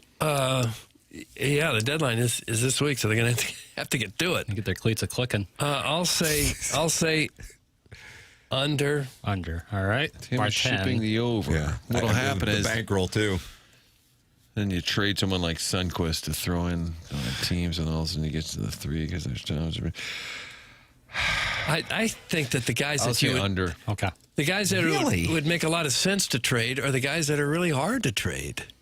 The older guys with big contracts, sure, it'd make all kinds of sense to move them, but do other teams want them that bad? That's the problem. Now I'm going to have to talk with my team of financial analysts and go, oh no, I think maybe Martin and Doug make me question my play. But I thought you were going to set it at 3.5, and that was going to put me to the test. When you went 2.5, I had to get the money in right away before the market moved. We make market moves, Stiefel. That's all right. Moved up to 3.5 now. Oh, is that right? Yeah. Is that because the Tam Avenue Capital Partners allocation? That's right. Yeah. And this was the whales are coming in. Was this number of trades or number of players traded? Players. Yeah. All right, well, it's booked. We're all in there. Tim's on What the are you over. on papers? Because what you say regarding hockey is... You know, I guess I'll go under. Yes. I don't know. I love betting under. Now I feel good. Yeah. Just moved up to 4.5. Right, and that's my expert opinion. Tim, you are so wise once again with your analysis. And speaking of that Bolduc trade, he was a healthy scratch last week. He's on the outs up in Montreal. That's from Lady Sonia's Teacup. You know who's on the outs in Canada? Martin, you're on it. Got to be Chief. Yeah. I mean, the return for Toronto, and they were outshot in the first period after a few weeks off, and obviously they had multiple players in the Olympics, including Austin Matthews. They were outshot 16-2 in the first period back. Boos all over the building, and at this point, it's just unfortunately a matter of time for one of the most beloved coaches we've seen in St. Louis in the 21st century. Yeah. Sitting in last place at the moment in their division. Didn't see that coming. Plus, he took a weight to the skull, split his head open. Yeah. It's been kind of a tough year. Yeah. I mean, you'd rather finish in last and take a weight to the skull. Yes. Ooh. If you could pick. Oof. Something about Toronto, I don't know. Why can't that team get over the hump, Doug? Many a coach have tried. Yeah. And they haven't won the cup since, what, the 60s? 67. I think it was Dave Keon and that group was 67. 60s, I think. The non-ling is giving us the official word, so I guess I can double my bankroll right now because the non-ling has let us know what's going to happen. Falk, Shen, and then one of Thomas or Kyrou. Plus, there'll be guys added to these deals to make them work. That is from the non-ling. And that's the official word, just like Jugs in D.C. on George Washington, -3.5 against Dayton, and me on Illinois with the alt line -3.5 against Michigan. If you rewatch the game, they did cover that. Yeah. You just got to look close. Thank you. Chris Kerber's going to join us coming up on the PolosPlus.com dossier. We'll get his thoughts as the Blues win yesterday in Minnesota, upsetting fans who want to see them continue to lose. They did take care of that business on Saturday against the Devils. And then Jack Hughes was able to make it from St. Louis, flew out of Cahokia, and was on the set, on the stage at Saturday Night Live after playing in St. Louis and getting out of here, I think at about 7:15. You guys see that story? Did you see him on Saturday Night Live? Mm-hmm. Somebody broke down the travel. Yeah, the Michael logistics. Russo on The Athletic. Yeah, he flew with the owners of the Devils and his brother, and then was on the monologue at Saturday Night Live. And I'm sitting there and got back home after going to the Billiken game, and of course closing down Lorenzini's. What else are you gonna do on a Saturday? And I'm sitting there watching Saturday Night Live with my wife on whatever the hell, YouTube TV. It wouldn't be called DVR, though, would it, Jackson? Just like on demand, essentially. Thank you. Yeah. And I go, Jack Hughes was in St. Louis like 2.5 hours ago. Doug, that's the magic of air travel. Sure. He flew into Jackson's airport, Teterboro, then took a helicopter from Teterboro to a pier in Midtown, and then took a car service over to, is it 30 Rock Papers? Yeah, 30 Rockefeller Center. And then he's there an hour before the show starts, going over his lines, and he's out there with his brother, and then out there with 2 of the women's gold medal team, and sitting there doing a little sketch and bit on Saturday Night Live. Yep. After coming here and getting himself an assist in the Devils win. Connor Story, the host, he of Heated Rivalry, a hockey show. And I had a couple of people text me. They said they didn't do anything with Hughes on Saturday. And my understanding is the NHL told all the teams, do one Olympic-type celebration before and after. They didn't want multiple. And I guess Hughes had gotten the Pittsburgh greeting. They said they didn't need each team delaying it. So they kind of took the decision away from each of the teams. I guess they showed him on the Jumbotron and people started cheering. God bless. There you go. But I guess it no would- Caruso cinema. It can help your travel plans if you're on one of those private jets that can go 600 miles an hour, too. It'll get you there pretty quick. But still, New York City, that's pretty good. Yeah. Pretty good logistics. You love logistics. I do. I want to say sorry to the listeners and Tim and Jackson and Tim. That was a bad pick. We are going to take some time away and recalibrate. Sorry again, Tim. That's from Jugs in D.C., Doug, who cost us money on Friday night. When I cost the listeners money on Friday night, everybody lost money on Friday night. But again, we want to thank Shane Lowry for laying the sod over his tee shot on 16 and 17. I saw him chunk one, like a pitch shot that he just chunked, and then started to furiously slam his club into the ground. What are you trying to say? Irish people have short tempers? Well, he's always complaining about the courses he's playing, it seems. He's never a fan of the layout. What's the common denominator is what I ask. Maybe he should be a college basketball coach. He's certainly, he's it seems like he's trying out to be coach UCLA. Chris Kerber going to join us coming up next here on the program. The program is called The Morning After. It's presented to you by Brown and Crouppen. It's a Fisher Window and Door Store, 8 o'clock hour. Tim McKernan, Doug Vaughn, Martin Kilcoyne with you, Chris Kerber next. Gabe DeArmond at 9 o'clock. And don't forget to email in The Morning After at InsideSTL.com for day 1 of the Design Air Heating and Cooling competition for this email of the month, in which someone will win a $5,000 garage door prize, brand new, from Schaefer Door Company. This is 101 ESPN and the TMA STL YouTube channel.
Hey, spring is almost here, March 2nd, so we're just 18 days away from the official start of spring, and here's some tips courtesy of Classic Air Care. Number one, change the air filter to let your system breathe and operate efficiently as possible. If you haven't done that in quite a while, make sure you do it. If you're like me, I take a Sharpie, I put the date on it that I put it in there. That way when I go to check it, I know what date that it was put in. Make sure the PVC pipe near your furnace, which is the condensate line, that's clean and clear. Make sure there are no leaves or debris that have built up around your outside unit. So get outside. Make sure that nothing has been built up. If you didn't rake the leaves or something like that in the fall, make sure that no leaves are around the unit. Now, a professional tune-up by Classic Air Care, we also recommend that a lot. Now, still on the offer side, you still get a free water heater with a full system install if you need it. So Classic Air Care has you covered. Follow those tips. It's going to help you avoid costly repairs, but also make sure that Classic Air Care gets out there, does a tune-up, and that's going to make that system last a lot longer than it normally would. It's Classic Air Care. They've been making people comfortable since 1926.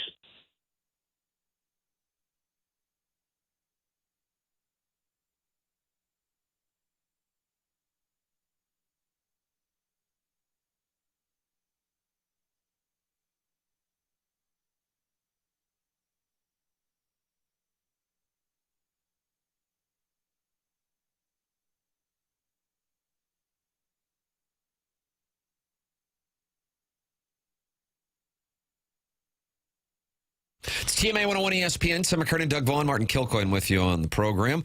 And it is the first week of a month, which means little Jackie Papers will politely, if you ask, change your name or give you a name in the Air Comfort Service text inbox, 314-399-9646. If you have a name saved in the text inbox, it increases your chances of being read by 83%. According to the people at Gallup, 83%. Is that right? Yeah. So get yourself a name in the Air Comfort Service text inbox, 314-399-9646 on the polosplus.com dossier. Chris Kerber going to join us here in a matter of seconds. Gabe DeArmond at 9 o'clock. And then the Design, Air, Heating, and Cooling email of the day, day one of the email of the month, the morning after at InsideSTL.com with that Schaefer Door Company garage door prize, $5,000 value. Day one. Today here at 9:45. Joining us right now on the Collier and Thompson phone lines for his traditional Monday morning hit on TMA, Chris Kerber with us. Morning, Kerbs. Morning, Tim. How are you? I'm wonderful. How are you doing, man? Doing good. Doing good. We came straight home after the game last night, so one quick day at home before really launching a road month of March. The win yesterday, the Blues getting a late goal, and then Joel Hofer with an incredible save. My goodness, on former Blue Vladimir Tarasenko. Doug, how old do you think Vladimir Tarasenko is? He's probably 35. 34. Is he 34? Yeah, and had a glorious opportunity there at the end. Thomas with the empty netter. And, you know, the focal point for many fans is what's going to take place this week with the trade deadline, and that's what we were just talking about in the previous segment. When this is going on, this also creates some tension, I would imagine, for players. But at the same time, for the Blues, most of the players who are being discussed are in a position where they have some control over it. How do you see a week like this for the Blues? Yeah, listen, I think you're right. First off, I mean, it could be the Colorado Avalanche. It could be the St. Louis Blues, two teams on two different ends of the spectrum right now. This is a really tense week for everybody. Teammates are going to be moved. The way I've tried to relate it is, imagine, because just about everybody, except Oscar Sundqvist and a couple of the guys, just about everybody has another year or more of term under contract with the Blues. Just imagine sitting at, looking at your wife. You've got maybe a lot of these guys have young families right now, and you're going, okay, there's 31 possible teams that we could be dealt to, possibly in the NHL, or we could stay here. And what are 15 that you don't want to go to? That's what we're going to tell the team, right? And then the other 15, you could be packing up for a year and a half. And so it is a really intense week, especially when you have had a season like the St. Louis Blues have had. So there's the personal side of it for these guys. You're right, though, Tim. Like, just about, for the most part, a lot of the key guys that teams are interested in have no trade clauses to some degree. Modified meaning maybe it could be 10 or 15 teams they have to give that they can or can't be traded to, depending on the wording of the contract. And then some, like Thomas, Kyrou, Perico, have full no movement clauses, which means, or no trade clauses, which means you can't trade them to any team, without permission. And look, we saw Vladimir Tarasenko request a trade and then be able to kind of help dictate where he was going to. We've seen both Torrey Krug and Braden Shen over the last few years nix potential trades. So it does happen. I think it could happen again here. And I don't really have any insight yet on what's imminent, but it is an intense week. And that, the no trade, no movement clauses have really become quite an interesting dynamic, in the world of trades and free agency. When it comes to players saying no to a trade, exercising that no trade clause, are there certain cities, certain coaches that a lot of guys that don't want to play for, or places where they just don't want to go? Yeah, I mean that really is it. Cam Fowler told me when the Blues acquired him that he had a clause in his contract that basically he could give the Anaheim Ducks a 4-team trade list. Means you can only trade me to these 4 teams. Now, sometimes what players might do is they'll look at the scenario and play a little game of chess. It might not even be teams they're worried about, but it's going to be they might put 4 teams that they know is no chance they're going to acquire them, right? And then essentially it works like a no trade clause for the rest of them. And in the case of Cam Fowler, the St. Louis Blues were not one of his 4 teams, but he knew that they were kind of looking after him a little bit. He reached out to Justin Falk and some other guys, that he knew, found out what the coach was like, found out what the city was like. Is it a place for family? That kind of stuff. And that made him really comfortable. He decided, let's take a chance. And, obviously he re-signs here. So, yeah, who the coach is, where it is, where their city is, things along those kind of lines. The Blues, Chris Pronger didn't have one of those. They traded him to Edmonton, right? And he got Edmonton to the Stanley Cup final, but he said, I'm not living in Edmonton anymore. Basically forced a trade, got himself to Anaheim where he went on to win the Cup. So, yeah, there's a lot of those things that play into it. And I think in some fairness for the players, I think it's reasonable that they have some protection like that. Or I guess we should say that they've earned it. Chris, without naming the names, what we put in, I just threw an over-under how many players get traded at 2.5, and the consensus seems to be, well, it's going to be over that. Do you have a sense of a number of what number you think will get traded? Yeah, I do think it's a great line first off, and then I think that number is 3 or 4. Because it's not like for example, and again, I have not talked to Doug Armstrong, Alexander Steen, so when I'm talking names, I'm throwing hypotheticals out there. But to me, even just watching Oscar Sundqvist again last night, he's on the last year of his deal. Like I think Oscar Sundqvist could be a huge help for somebody, that is on a playoff run, and the salary and everything is perfect. So, I think you got to also move outside the quote-unquote big names. I think obviously there's a lot of teams looking for D, so I think there clearly has to be some fire on the Justin Falk front. And if those 2 move, that's 2. And then I still think that there's at least one more core move that the St. Louis Blues at least attempt to make, to continue to move this process forward. So the challenge is, guys, to be honest with you, is this is one of those years where everybody was off in so many ways this year, and everybody, the St. Louis Blues team. So that being the case, it's a different kind of difficulty evaluation. Now, if you put it with, say, the start that the team had last year, then before Jim Montgomery, and some of the inconsistencies there, and then if they look at the individual performances of players, you might find larger trends that go over, more of an entire year. But like we saw last night, how Robert Thomas can impact the game, right? We saw how Pavel Buchnevich with Robert Thomas can impact the game. So these are not easy decisions. And honestly, it's the most intriguing trade deadline for me, because if the Blues, this is a trade line that continues to spring you forward if you just look at this process as this rebuild as a whole, right?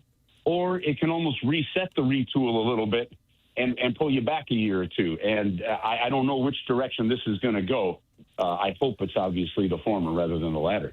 Do you think the Blues have any untouchables? Is anybody on the table at this point, or would they say no way to Snuggerud and Dvorsky and guys like that?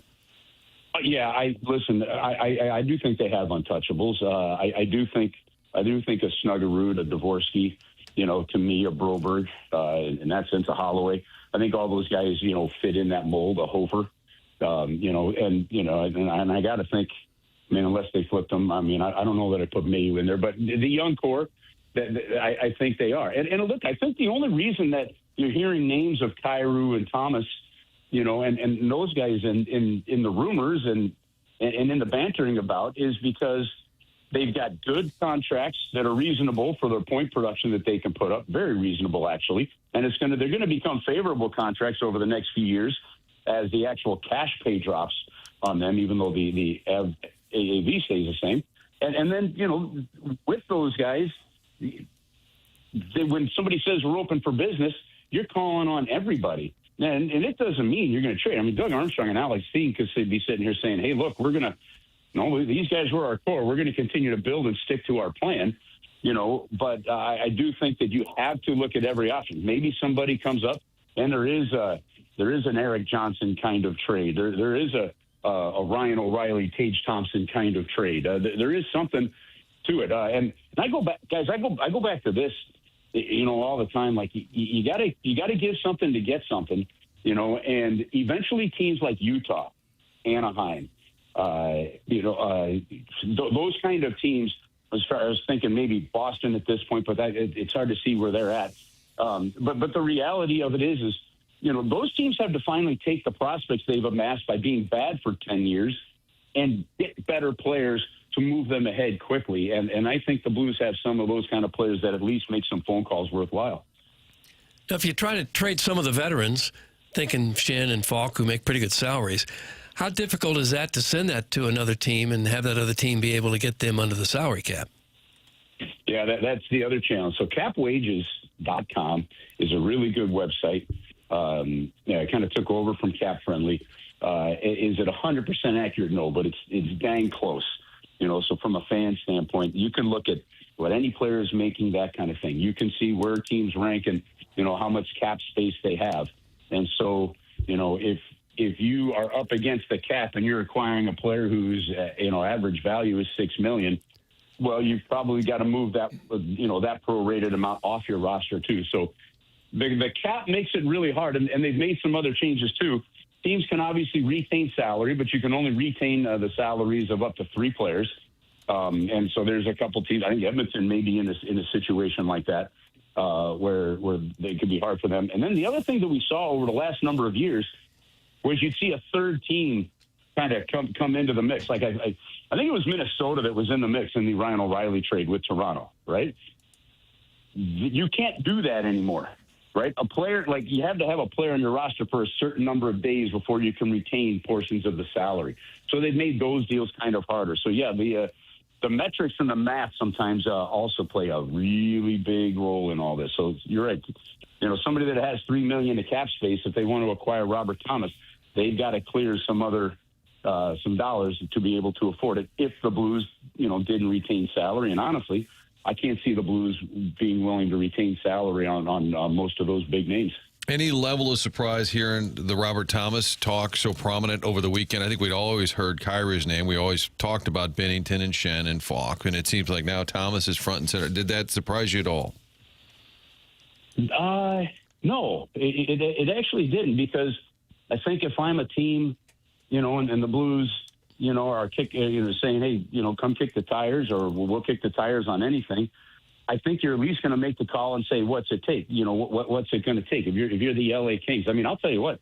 Now, I'm more fascinated because you see deals inside divisions now with some of the stuff. But like the Minnesota Wild, that looking at that roster, as good as they are, to me, they could use it. If they could find a centerman that could play, number 2 or number 1 center, and then a defenseman. There are teams out there that'll do it, and so I think you've got to at least kick the tires. I'm not at all surprised by it.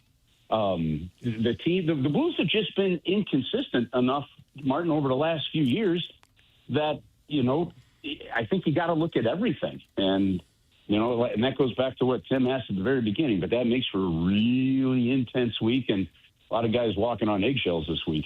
Chris Kerber with us here on TMA. It is trade deadline week, and it comes your way Friday at 2 p.m. An intense week, certainly, for members of the Blues. The fan base monitoring it very closely as well. Chris Kerber on throughout the week here on 101 ESPN, and the Blues taking on Kraken in Seattle, and then off to San Jose for a game Friday, the night of the deadline. Kerbs, always appreciate the time and the analysis. Thank you so much, sir. Safe travels. All right, guys. Have an awesome week. Talk to you next week. Thank you. That's Chris Kerber with us here on TMA 101 ESPN.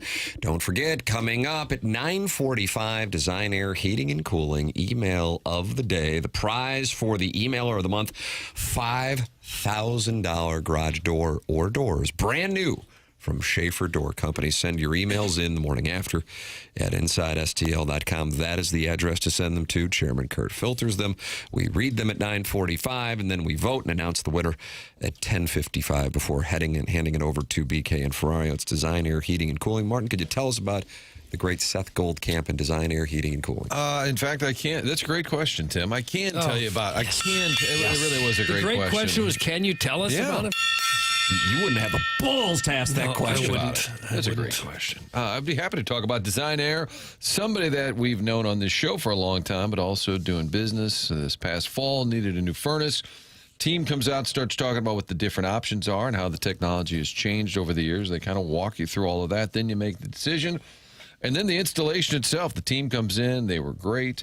Doug always says, were they handsome? Were they rugged? You got to settle down, man. It's so awkward, but they just Some did a are great, dashing. just did a great job installing it, explaining it, and it's unbelievable how well it works. The home has never been so warm. We're saying it works too well, Doug. It gets hot.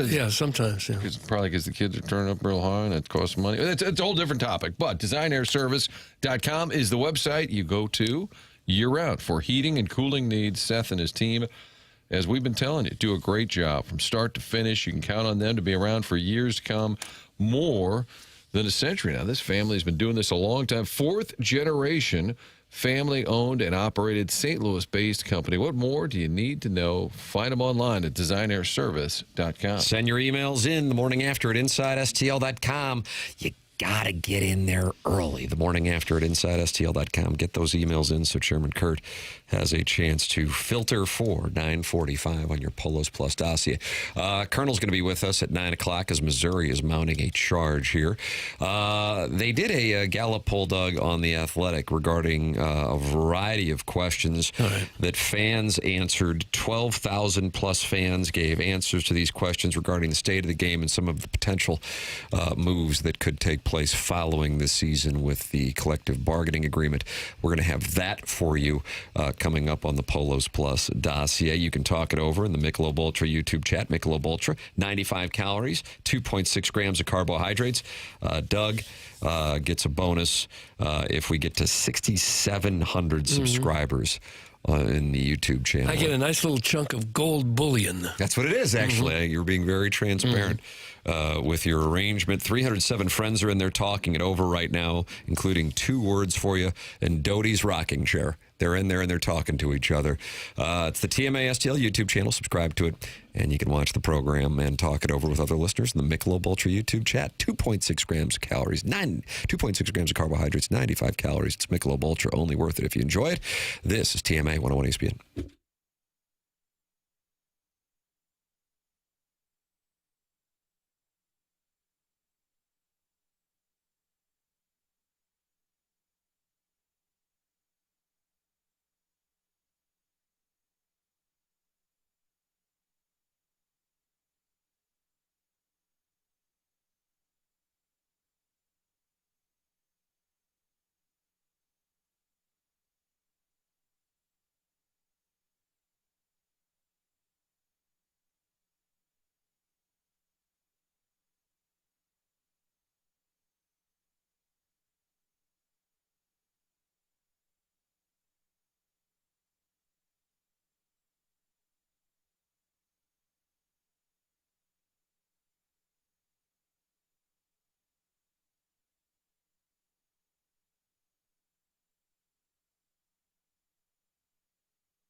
Doug, this is Clocks, Coldplay, Chris Martin. He got The scientist? It's the scientist. Scientist.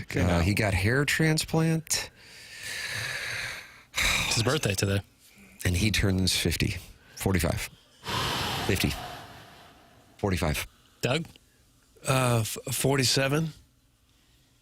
Ooh. He's probably younger than you think. He was really young. They got big in, what, about 01, 2000? Was that yellow, Doug? Yellow? Is that I don't know what color. That came out in 2000 for reference. Love that. Don't Panic on that Garden State album.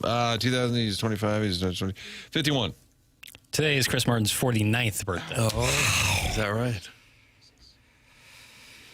And he got the hair transplant. Yeah. Okay. Yep. And he was married to Gwyneth Paltrow, and the kid's name is Apple? That's correct. I Apple's don't like know. 25 now. Would you go to Turkey for that hair transplant? That's where a lot of people go. I know. That seems kind of dangerous, though, doesn't it? Why? Well, What? it's like right next to a lot of trouble in the Middle East, and it's a foreign country. You're dealing with doctors who may not speak English, and I personally wouldn't do it, but I know of people. I've had friends who've done it. And it's a kind of a business trip kind of atmosphere. You're there for like 2 days, and then you leave. If you get jammed up, can't get out of Turkey. To Doug's point, families say, what happened to Dad? Well, he was over there getting his hair worked on. I think it's and a stuck. legitimate, like a big draw for tourism and dollars coming into the country. Right. So So they they try To go watching guys getting hair transplants? Well, I didn't even know about that. I don't know if there's These are a- things I'm out of touch with That's without really being on social interesting media. to see him poke an around up audience, there. but there is. You're saying they take care of those people because they it's try their commerce. hardest to So roll at out the the- red carpet in the way. Right, at the Some old of my favorite actresses from the San Fernando Valley like to get BBLs behind dumpsters in Miami. So is that theoretically, right? they are also in the United States Okay. getting their procedures. behind dumpsters. Yeah. Yeah, heads up if you're in an alley in Miami. Do they take care of them I as don't well know. since it's commerce? What's sterile? We rewatched Argo the other night with the whole Iranian John situation. Goodman. God, that's such a good movie. It is a good you, flick. you are down on it though, winning. Not true. You didn't like the fact that it won Best Jackson Picture. always protests the best picture. Not always. It's elitism is what it is. No, I like Argo. I know better than you do. You're meat No. and potatoes. You only like commercial hits. So good. No, I like Argo. Alan Arkin, just outstanding. Rest in peace. Rest in power, King. Rest in power, Yeah, I like King. that. The fact that it's a true story is what just blows me away. That they came up with a ruse to get these 6 Americans out, and they had to pretend to be shooting a crappy movie. I just love that. I've always said that Ben Affleck, I think, is a better director than he is. But he was good in that. You know what? My wife and I are not big fans of him as an actor, but I think in that one, I'm going to make an exception. That was a great movie. 313 people are hanging out right now in the Michelob Ultra YouTube chat. You can go in there as well. Doug gets gold bullion. Gold bullion. I just like saying the word bullion. If we get to 6,700 subscribers this week, TMA STL YouTube channel. Colonel's going to be with us coming up at 9 o'clock. Chris Kerber with us on the trade deadline in the previous segment. Fisher Window and Door Store, sponsor of our 8 o'clock hour here on the Morning After 101 ESPN. Tim McKernan, Doug Vaughn, Martin Kilcoyne with you. Jackie Papers on the ones and twos. Chairman Kurt filtering your phone calls and your emails. 314-974-0101. That's how you can call in and you can email in for this huge Design Air Heating and Cooling Email of the Month prize courtesy of Schaefer Door Company. If your company wants to give away a big prize for the month of April and then May and then June and so on and so forth, T. McKernan at InsideSTL.com and we will set you up with that. Doug, did you see the Gallup poll on The Athletic regarding the upcoming Major League Baseball season? No, I didn't. This is the handiwork of The Athletic, and they had 14,500 readers participated in their annual MLB fan survey. And now, gentlemen, I will survey you. Be prepared. Okay. Which of the following best describes your feelings about the current overall state of Major League Baseball? Doug Vaughn, you have these choices. Okay. Enthusiastic, hopeful, indifferent, disappointed, upset. Hopeful. Martin. Was this about my team or baseball in general? I'm sorry. The current overall state of Major game. League So Baseball. it's not just like a Cardinal fan. Yeah.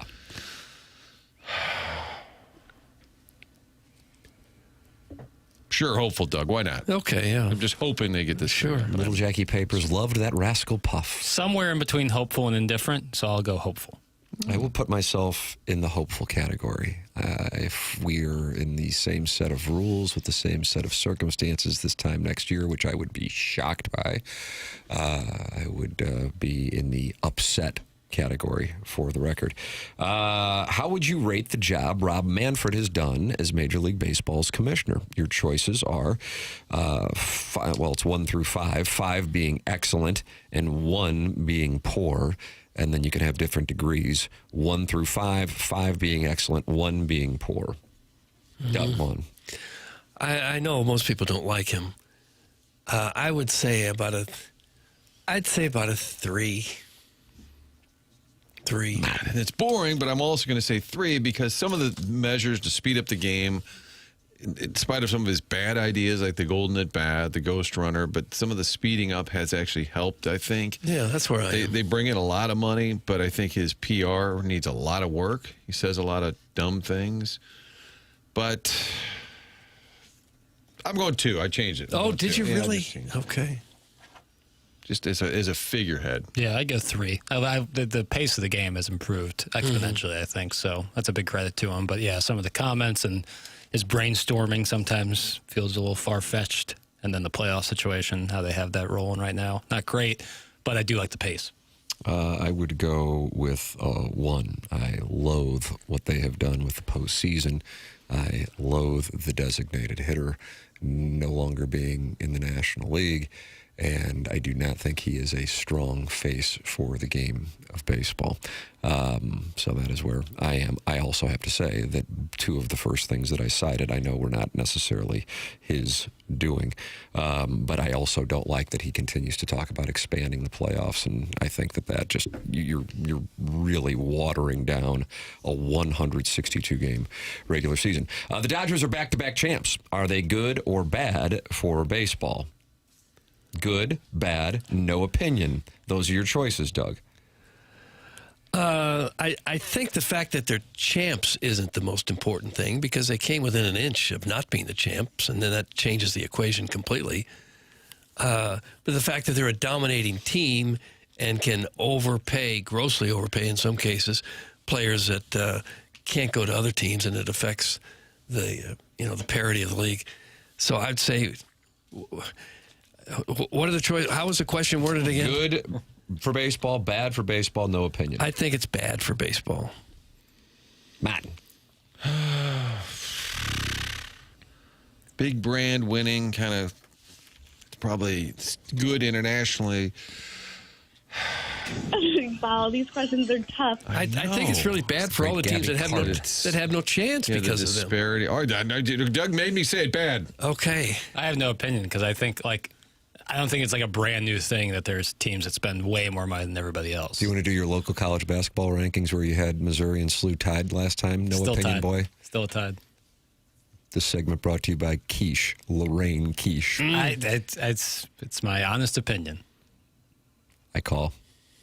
The Dodgers are back-to-back champs. Are they good or bad for baseball? This is kind of like when Time Magazine puts a villain on the front page.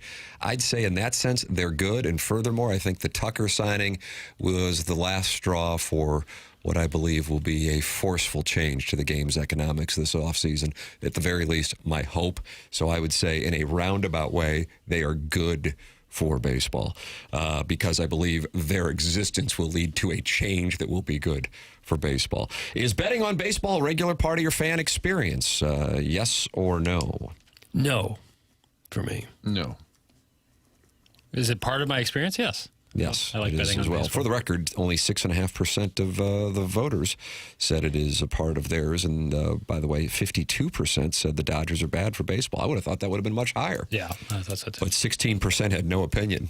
Thanks for signing up for the poll. Took a poll and had no opinion. With the prevalence of gambling in baseball, are you worried about the integrity of the game? Yes, no, or no opinion? Yes. No. We've already seen it. But not on a wide scale. There's always going to be... That we know of yet. I'll say no. I would also say no. This is not... Gambling on sports is not a new thing. Yeah, this is, from my standpoint, a social conservative red meat topic. I don't believe DraftKings was around or FanDuel was around during the Black Sox or Pete Rose. It's been around. It just gets people worked up, and engagement farming is our currency. But it is working, so tip of the cap. 77% said yes to their concern on gambling in Major League Baseball being a concern for them. So there you go. Now, Doug, they also asked fans about the upcoming season, World Series winner, potential expansion cities, and more. Which Major League Baseball team improved the most this offseason? And you can pick any of the 30, Dirty. Nelly at the game right behind the basket on Saturday. Yeah, I saw that. Which improved the most? One team won by a lot. That's my hint. I guess it's the Dodgers again. Well, I'm going to guess the Baltimore Orioles. Madden. Yeah, I'll go Orioles. The Orioles finished in second. The Dodgers got 34% of the vote. Cardinals did not receive votes. That's because the Dodgers are bad for baseball. I take it back. They're bad. Which 2025 non-playoff team are you most certain will make the playoffs in 2026? And now you have to think of who made the playoffs because everybody does now. Yeah. I don't think the O's did, so I'm going to remain with the Orioles. They were a last-place team last year. Yeah. 17% of the votes went to the Orioles. They finished in third. Okay. I'll say maybe the Braves. The Braves are in second. They finished with 22% of the vote. Okay. Pirates? No. I actually like the Pirates. I kind of think to they're play. sneaky. I do too. Decent. If they didn't have the name the Pirates, I think more people would be on them. The Pirates got some votes. They finished in sixth place. The Mets got 34% of the votes, and I like that play as well. Which team will win the World Series in 2026? Dodgers. Nice. Ryan in Breezy Point. What's up, Ryan? Martin, you're on Dodgers? Or are you going to go with Now, do I have to guess what people guessed, or am I just throwing my You can throw your bullet? play out. But I'm assuming people picked the Dodgers. Yeah, 60%. So that's not the question. Okay. Right now, who's winning the World Series? So the question, Jackson, was who do I think will be baseball's best team after taking part in the October extravaganza? I think one more stretch should do it. I just don't want to pick the One Dodgers. more buying time. I'm trying not to take the Dodgers. Chairman Kurt is exhausted by you behind you. I just want you to know that. That's it. Mets for fun. Look at you, Steve Cohen. I'll take the Dodgers. I have to do the Dodgers as well. I know. Which team are you most confident will not win a World Series before 2035? You don't even have to do this year. 2035. Colorado Rockies. Rockies, yeah. I'll go Marlins. Marlins did get 6% of the vote. The Rockies at 37% of the vote. Are you in favor of Major League Baseball expanding to 32 teams? Sure. Yeah, I really don't care. 18% had no opinion. Yeah. Nashville, board. I don't think it Salt would Lake. affect. I've got a team. As long as my team stays here, I'm fine. If they want to add more, subtract one, I don't care. I'd just be as interested. long as my team is still here. New uniforms. I'd be excited to see You like what new uniforms? I'd like to see what the new uniforms, new ball cap look like. Yeah, count me in on it. Doug's pissed when you say ball cap. You don't have to say ball because that's like what Leave It to Beaver would say. Hey, Wally, where's my ball cap? Yeah. Stop it. And my mitt. I had a friend named Lumpy. He did. Is that Frank Bank? It was Lumpy Frank Rutherford. Bank. Lumpy Like Rutherford. Tom Hanks. I could see that being like a rapper's name soon. Oh, 100%. I wonder, can you throw that part of this collective bargaining? I wonder if you can dangle out there. We're going to add 2 teams. There's going to be more jobs. Probably not something you can throw into that conversation. Well, But I think that's live. But if you say we're about to expand, we're going to have more opportunity for more players. I think it makes all the sense in the world. Build the game to 2 more markets. That's a CBA thing, yeah. Martin, are you in favor? Yes, I'm fine with that. And then they ask what cities you would most like to see get a new franchise. You get 2 choices, boys. I'll take Nashville. Okay. And I got to pick another one now? Did you say I get to pick another one now? Have fun with this one. Don't give an easy answer. Give a fun one. How about Austin? Austin finished in 5th. Austin finished in 5th. Yeah. Martin. I think Nashville will be fun, proximity to St. Louis, but then I'll go Salt Lake, kind of an emerging. Salt Lake finished in 3rd. Okay. And then little Jackie Papers, who loved that Rascal Puff. I like Nashville, and I'm trying to think outside the box for this one. Let's get back to Montreal. Let's get another Canadian team in there. Montreal did get some write-in vote options. They were not listed as an option. They were the top write-in vote for the record. The winner, Nashville. In second place, Portland. Yeah. I don't know why Third, Salt Portland Lake doesn't City. feel like a major league. I know they have the Trailblazers. They might not. Remember that clip we played last week where the guy says they're going to move? It's like a tough spot for these leagues. It's like they either want more of a foothold in the Pacific Northwest or they just want to completely abandon it. They don't know what to do. It's a tough spot for players, too. Right. But if they do realign and they make it more geocentric, then perhaps it would benefit if they really did focus on having those teams all on that corridor along the Pacific. So Nashville and Portland. Nashville got 73% of the vote. By the way, there are no questions regarding the postseason, which there is a question regarding an in-season tournament. Should MLB adopt an in-season tournament? Yes or no, or no opinion, Doug? No. Martin? No. Jackson? You know where I'm at. I'm on board with it. 86% said no. 7% said yes. No opinion on 7%.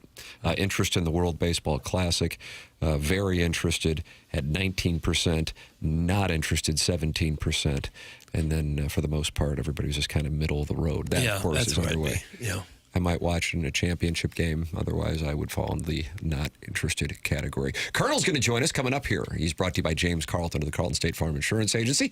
As we head into the Mark Hanna Evergreen Wealth Strategies 9 o'clock hour, mark online at evergreen-ws.com.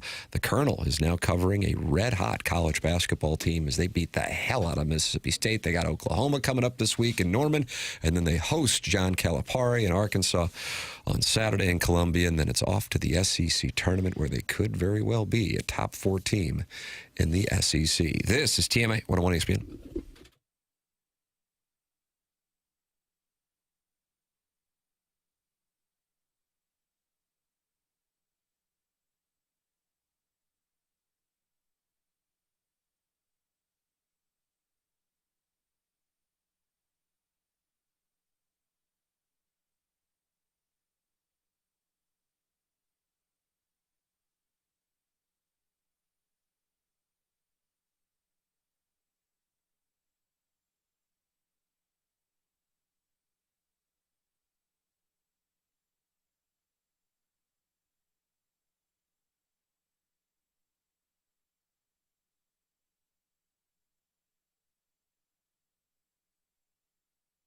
We talk a lot about the reduced prices at Schnucks, also the rewards program where you get money back for shopping at Schnucks, but there's also other elements going on there like the bistro case when it gets a little annoying trying to figure out what to cook for dinner. You have a busy day, a little stressed out, a little tired from all the after-school activities. How about some food that is prepared for you that's healthy and tastes good? Schnucks created the new bistro case full of unique restaurant-inspired dishes, including entrees like blackened salmon, barbecue pulled pork, garlic grilled chicken, flavorful items that are healthy, tasty, and ready to go. Also find flavorful sides like the Mediterranean green beans, sesame noodle salad, all of it right there in the bistro case. Even make it a meal by choosing the new Pick 3 plate, including your choice of any entree and those 2 sides. It's great any time of the day, whether you need a quick lunch or a big dinner. Stop by Schnucks, check out the bistro case, let them do the cooking for you.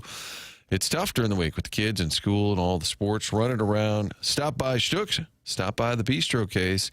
It is in the Schnucks deli department. Ask a teammate for a sample today. Schnucks in your neighborhood.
This is Jackson with the Sports Center update brought to you by Universal Windows Direct. We got some college basketball action here on 101 ESPN this evening with Duke taking on NC State. That's going to be a 5:30 pregame, 6 p.m. tip-off right here on 101 ESPN. That was another Sports Center update brought to you by Universal Windows Direct.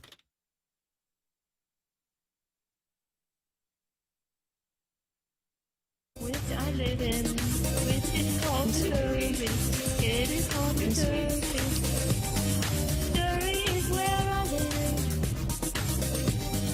Surrey is where I live. What's it going to sound like at the Enterprise Center on Friday night, March 21st, when the Tigers take the floor to take on the Billikens in downtown St. Louis? Hello again, everybody. You are looking live at the gateway to the West, which is the gateway to the best football team in America.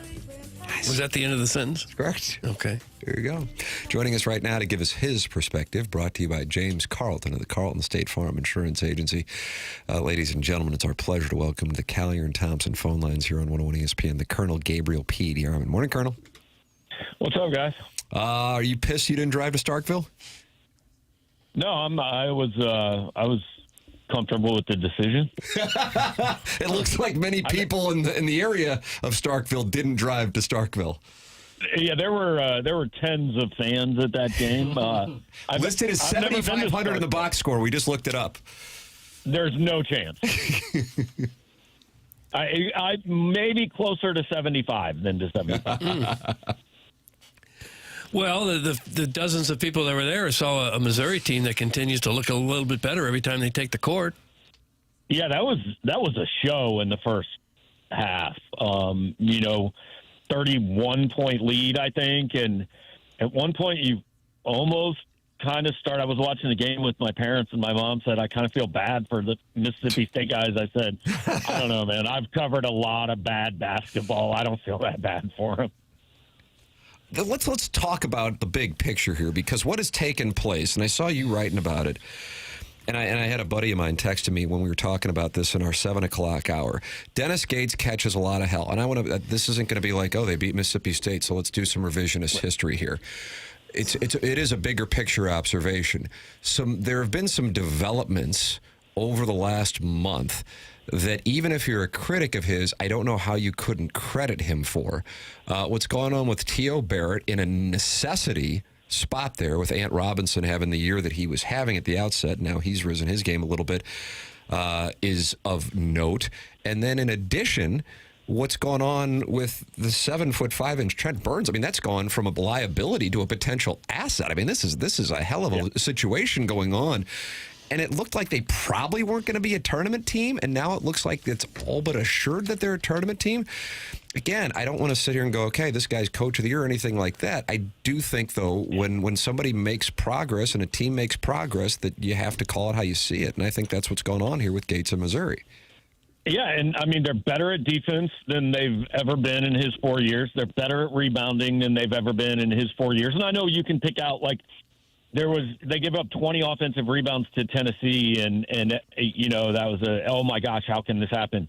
Well, Tennessee had 23 against Alabama with 8 minutes to play. They're the best offensive rebounding team in the country. Sometimes it happens, but if you're going to blame the coach for everything when it goes wrong, then he has to get the credit when it goes right. And I think Dennis Gates' best quality, and it's the one that drives the fans the most nuts. I make a cross-sport reference that a lot of your listeners probably won't get, but I'm a Kansas City Royals fan, and the Ned Yost experience was like fans hated him largely. His guys would be struggling. Even in 2014, when they ended up going to the World Series, they're under 500 after the All-Star break, and people want to fire him, and you wanted Alex Gordon out of town and Mike Moustakas back to the minors, and why can't Eric Hosmer hit home runs and all this stuff? And he was never anything but positive. He said, this guy's going to get it going. This guy's going to be a star. This guy's this. This guy's that. And you hear him say it, and you're like, this guy's delusional. Like, I have eyes. I can watch what's happening. And then a year and a half later, he was right about everything and had a World Series. And, like, guys played for him specifically because he never gave up on them, because he never said a bad thing about them in public, because he took all the bullets for them. And I think Dennis Gates does that. And we judge coaching solely on the 40 minutes or the 60 minutes we see on the court or the field, right? It's just, well, his defense isn't good enough, and he made the wrong substitution here, and he should have called a timeout there, and he should have gone for it on fourth down here. And that's what we judged on. 90% of coaching is on the other 6 days of the week. Once the game starts, like, the coaches don't win and lose most of the games. That's up to the players and the talent. The coach's job is to get them ready for that day. And look, Dennis Gates has done a heck of a job of it, man. I mean, I gave up. I said 3 weeks ago Trent Burns couldn't play the rest of the year. Maybe next year, maybe down the road, I wasn't writing off his career, but it just wasn't working. And now I really think his emergence is the biggest factor for why this team has started playing better. And we were talking earlier about, the bragging rights, the absolute low that was, and talking about coaching. They had about a 2-week break before they took on Florida. And it seems to me that, looking back, coaches love practice. I feel like that's probably where he was able to sort of reset things. Yeah, and look, I skipped his press conference that night. I said, my time is better spent going down and starting our post-game show immediately than listening to Dennis Gates sugarcoat this and tell me that injuries mattered. And the injuries matter. I mean, he was missing 40% of his starting lineup. They're 2 of his 4 best players, and he was right. Now, that doesn't mean he's been right about everything. Doesn't mean he'll be right about everything going forward. But absolute, at this point, if you are anti-Dennis Gates, or if you are one of these people that's saying, well, sure, but let's see. I mean, he still has to get to the Sweet 16, or I don't care. Then you just want to dislike him, and that's your prerogative. But just be honest about what it is. In this current era where personnel changes wildly year to year, you got almost an entirely different team from one year to the next. Sometimes, I suppose it's also understandable that a team wouldn't come together till late in the season. Yeah, it is. It's also, everybody kind of deals with that. So I don't know how much that matters team to team. But I do know this. I was talking to somebody 2 or 3 weeks ago, and they told me, look, we peaked too early last year, and we knew it. So they adjusted their offseason. They basically moved everything in their offseason back 3 weeks so that they hopefully could peak in mid-March rather than mid-February. I don't know if that will necessarily work. Like, we're at the point in the year where you're just one bad day from none of it mattering. But so far, I mean, Missouri is playing, I think, as well as anybody in the SEC other than Florida. And if you look across the country, Missouri has had as good a 2 weeks relative to, performance on the court and its NCAA tournament status as literally any team in America. Gabe DeArmond is with us here on TMA. He joins us on Mondays and Fridays. Missouri has a trip to Norman coming up this week, and then they wrap up the regular season at home against Arkansas this weekend, SEC tournament.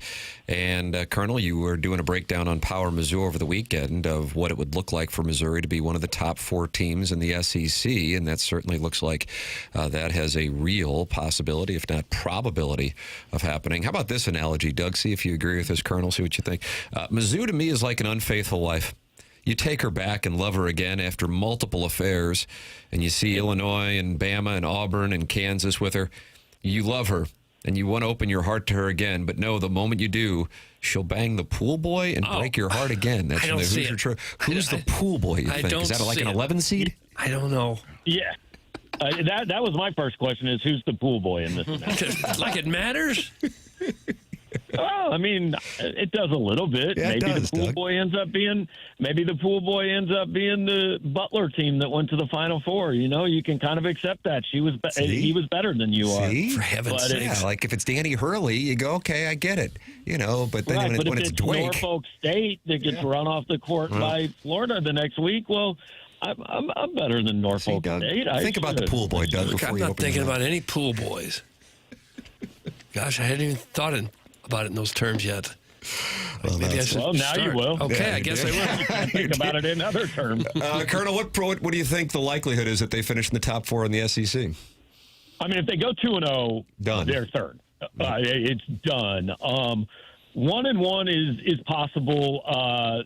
They would need help, and I think it's unlikely. I think at 1-1, they're more likely the 5 seed. 6 is still possible, but I've played around with that simulator all week, and I think at 1-1 they're the 5 seed, and that's what I think will happen. And there's not a big difference between the 4 seed and the 5 seed. The biggest thing I think is that Missouri's not going into this week or into the SEC tournament feeling like we have to get a win to get in. They're in. I don't think 2 losses this week changes that. I don't think a loss in the SEC tournament changes that. It'll change the number beside your name, but you're in. My guess would be 1-1 and the 5 seed. I don't really know which one is necessarily more likely. Like, I think they've been really good at home. They can beat Arkansas at home. Arkansas is a thin team, maybe getting a little bit tired. We'll see. And OU, I mean, that OU game, how big was that miracle win? Yeah, man. Now. Yep. Especially given what was going on before that. OU's not really going anywhere, but they've been playing hard, and their record is not representative. I mean, they could easily be an NCAA tournament team. There have to be 4, 5, 6 games that they've blown in the last 3 minutes. Would you have thought it was even possible for this level of comeback for Mizzou after that Illinois game in December? Did you think, just wait, this team will bounce back in a big way? Well, yeah, I thought that was clear when I got on the postgame show and said, quit talking about the NCAA tournament. It's dead. There's no chance that. Yeah. Well, you were concerned about pool boys. 6 and 12. No, I mean, look, nobody ever can. Like, at some point, all of our jobs went from covering what happened to predicting what's going to happen, and nobody can do that. If we could, we'd all, live in mansions because we'd have made so much money off of Vegas. But all you got to do is raise your hand and say, hey, man, I was wrong. Like, I was wrong about this team. Credit Dennis Gates and credit the guys on it. They've done something I didn't think they could do. Who do you think is the biggest disappointment? I remember Auburn was a preseason top 25. Oh, it's Auburn. By far. Yeah, I mean, Ole Miss is in the conversation, but it's Auburn. And more than that, to me, if I'm an Auburn fan, it's Bruce Pearl. Because he took this. I mean, he's the best coach in Auburn history. He took them to heights they have never reached before. And then he clearly orchestrated his departure so that Auburn had no choice but to give his son the job. And his son's done a bad job. Like, objectively, he has done a poor job with that team. And, assuming that he does, I mean, I guess Stephen Pearl will be back. I think they signed him to a 5-year deal. I don't think he's going to get fired. But if he doesn't, turn this around and get it going in 2 or 3 years, like, Bruce Pearl's legacy at Auburn just isn't what it was going to be. Yeah, I think there's a fair observation to be made there based on how things could turn out here over the next few weeks. Auburn still in the mix to make the NCAA tournament. But man, that's been a rough one, especially when you look at the record, albeit with a difficult schedule. I got this text here, Colonel, a question from a listener. Tim, can you ask Gabe if Mizzou's season is now the norm due to NIL? In other words, teams don't take shape until after January 1st. Do you think there's something to it? We've certainly seen a major progression on the part of the defending national champions, albeit with a different roster. And now we've seen Missouri. It wasn't necessarily January 1st, but in the month of February. What do you think on that? Yeah, I mean, I think we've always seen teams. I mean, every year there's somebody who on February 1st you don't know, and all of a sudden on March 1st you're going, oh, hey, they had a really good month they're in. So it's possible, kind of like what Doug was saying about the portal and all that. It's probably more volatile than it's been before, but I think this has always happened in college basketball. I mean, the 94 Missouri team that went unbeaten in the Big 8 lost by 52 at Arkansas and almost lost at home to, it was somebody really bad. It was Jackson State or somebody like that, Mercer, something like that. I mean, almost got beat at home, needed to survive a last-second shot to win that game. And then, kind of everything just clicked in the bragging rights overtime game, and they didn't lose again until the Big 8 tournament that year. So I think, it's always happened. I haven't seen it enough to necessarily say it's a rule quite yet. Yeah, it's hard for me to figure out much of anything since we're now worried about pool boy teams hitting on your wife. I didn't even put that into the equation before today. Maybe you need to, brother. Okay. Maybe you need to. I wasn't prepared. Yeah, it's high time. Colonel, you break it down in your 10 things on Monday morning, 10 thoughts on Monday morning. You can read that at powermizzou.com. Here's a little fun fact for those of you who didn't see it following the game, and then I'll lead into my question with you, Gabe. After the win against Mississippi State, Peter Burns, SEC Network, asked Mark Mitchell what the ceiling was for the Missouri team, and Mitchell said there was no ceiling. And you know what? He's right. The NCAA tournament is just a complete and total crapshoot. The ceiling for this team's seed, I think, is a 6. Then you get into what this team can do. So when you take a look at it, I do think at this point, I think when you look, like I see on your message board, people are complaining about the NCAA net rankings. Maybe some are complaining about KenPom. But all of that is factored into, and as it should be, what took place in November and December and January. But the team that is sitting here, as we're talking on March 2nd, is a different team than the ones that were playing those games. And if anything, I think that can work to Missouri's advantage. It might not from a seeding standpoint, but that maybe they don't carry the cachet that perhaps they should at this moment with the way they're playing and getting some of the play that they're getting from a few guys who weren't factors at that time. Yeah, the bottom line is the whole season has to count. If it doesn't, why do you play it? And the entire resume, I think, will likely add up to a team that is seeded somewhere between 7th and 9th. They will be a slight favorite to a slight underdog in their first game and a decided underdog in their second game if they get there. Bart Torvik has he has this thing where you can, sort teams' performances in windows. Since February 1st, I think Missouri's the 13th best team in the country or something like that. So if you listened all weekend, every person talking SEC basketball kept saying the same thing about Missouri. They're going to be seeded 7th to 10th, but nobody wants to play them. I mean, they go into the SEC tournament as the 4 or the 5 seed. Their first game could be on Friday against Arkansas or Kentucky, somebody like that. Then they would probably get Florida on Saturday, a team they've beaten 2 out of 3 times and last year hung with in the SEC tournament despite Mark Mitchell not playing. So I don't think anybody necessarily wants to face them. That said, every year we pick out teams in the NCAA tournament. Hey, watch this one. Like the matchups, playing really well. Blah, blah. They get beat in the first round.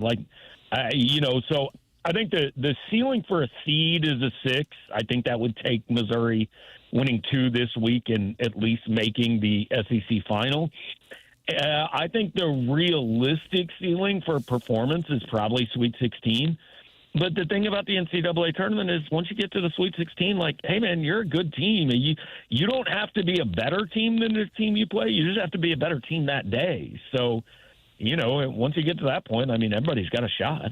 Gabe, I think the best example of how much things have changed since the bragging rights game, I had to look it up. Papers, to his credit, he knew it.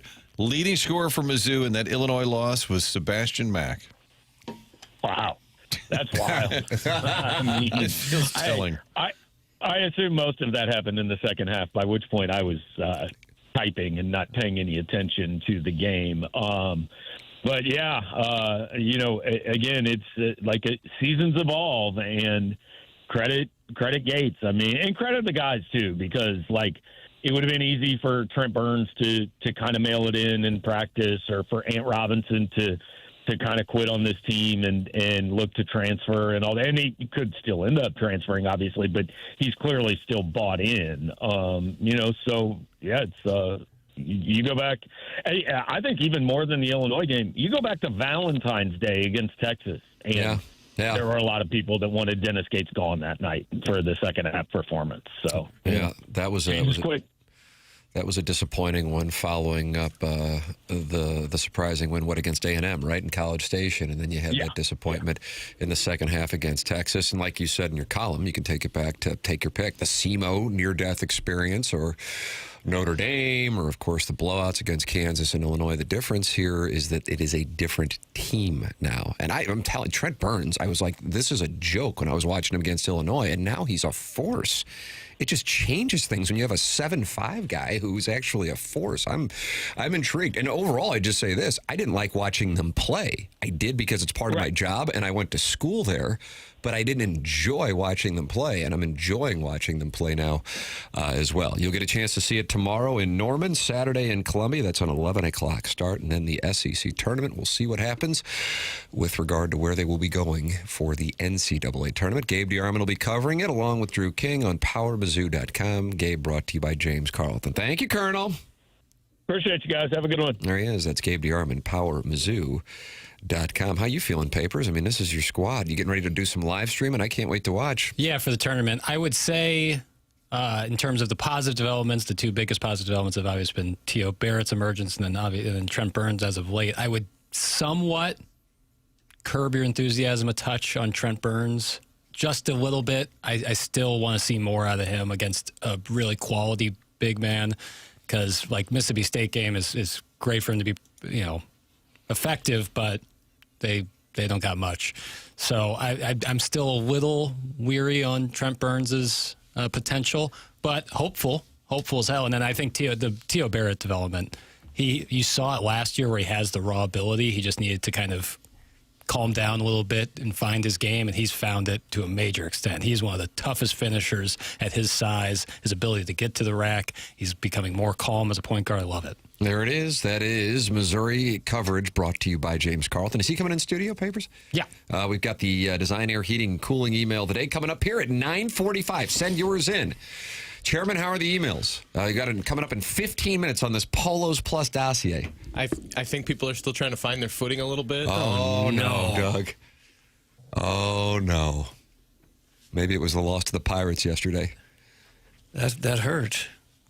Kid 19 years old hit a home run in the first inning. We're supposed to bounce back from that? Apparently not. I don't know that I can. That means the door is open, though, if you want to email in the morning after at InsideSTL.com. Your email today could wind up being what wins you $5,000 worth of garage doors from Jason Gosrow and Schaefer Door Company. The rules of this competition available for you at TMASTL.com and 101ESPN.com. That's what's coming up on the Polos Plus dossier. Polos Plus and Andrew Hubbard.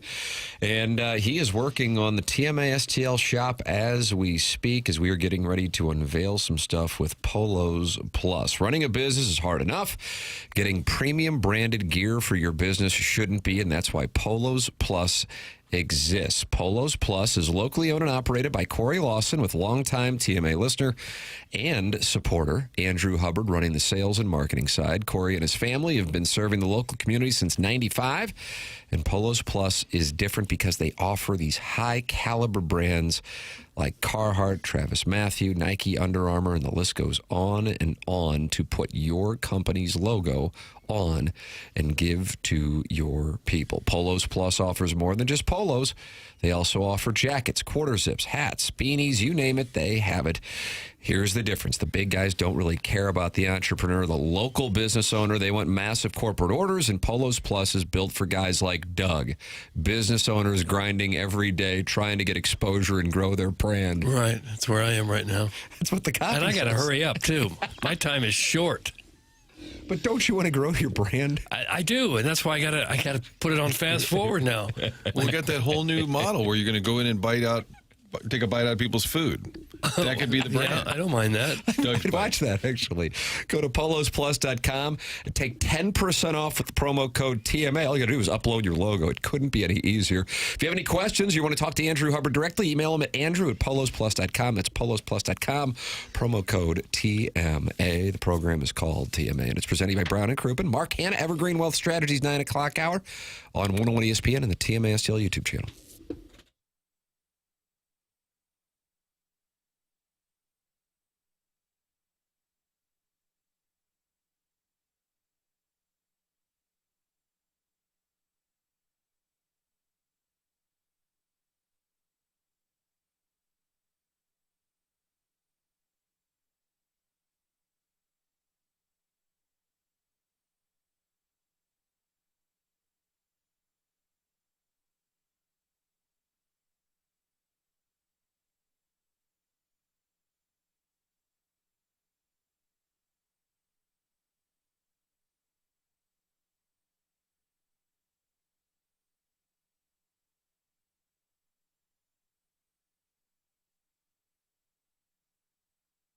Great new sponsor here on the Morning After is Roof Restore, locally owned business with decades of experience in the roofing business. Online at notanewroof.com. That's notanewroof.com. Michael Mahoney, who Doug is a sponsor of the float trip that you are calling for, is making sure that people are aware of this. It was hailing last night. You guys have hail in your neighborhood? Yeah. I didn't hear it. Yeah. Yeah. I heard like what sounded like ice storms, so little hail pellets flying.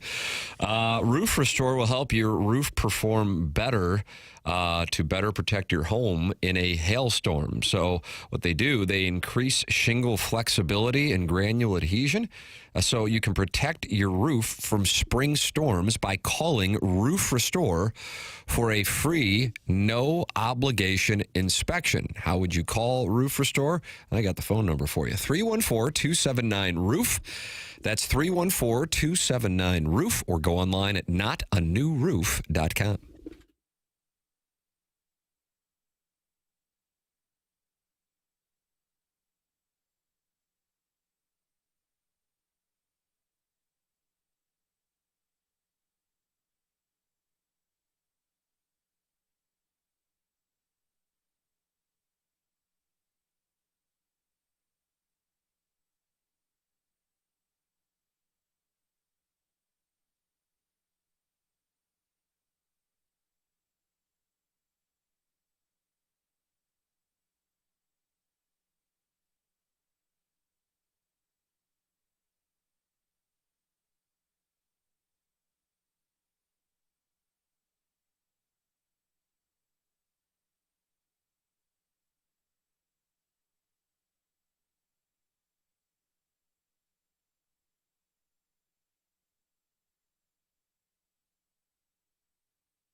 So good.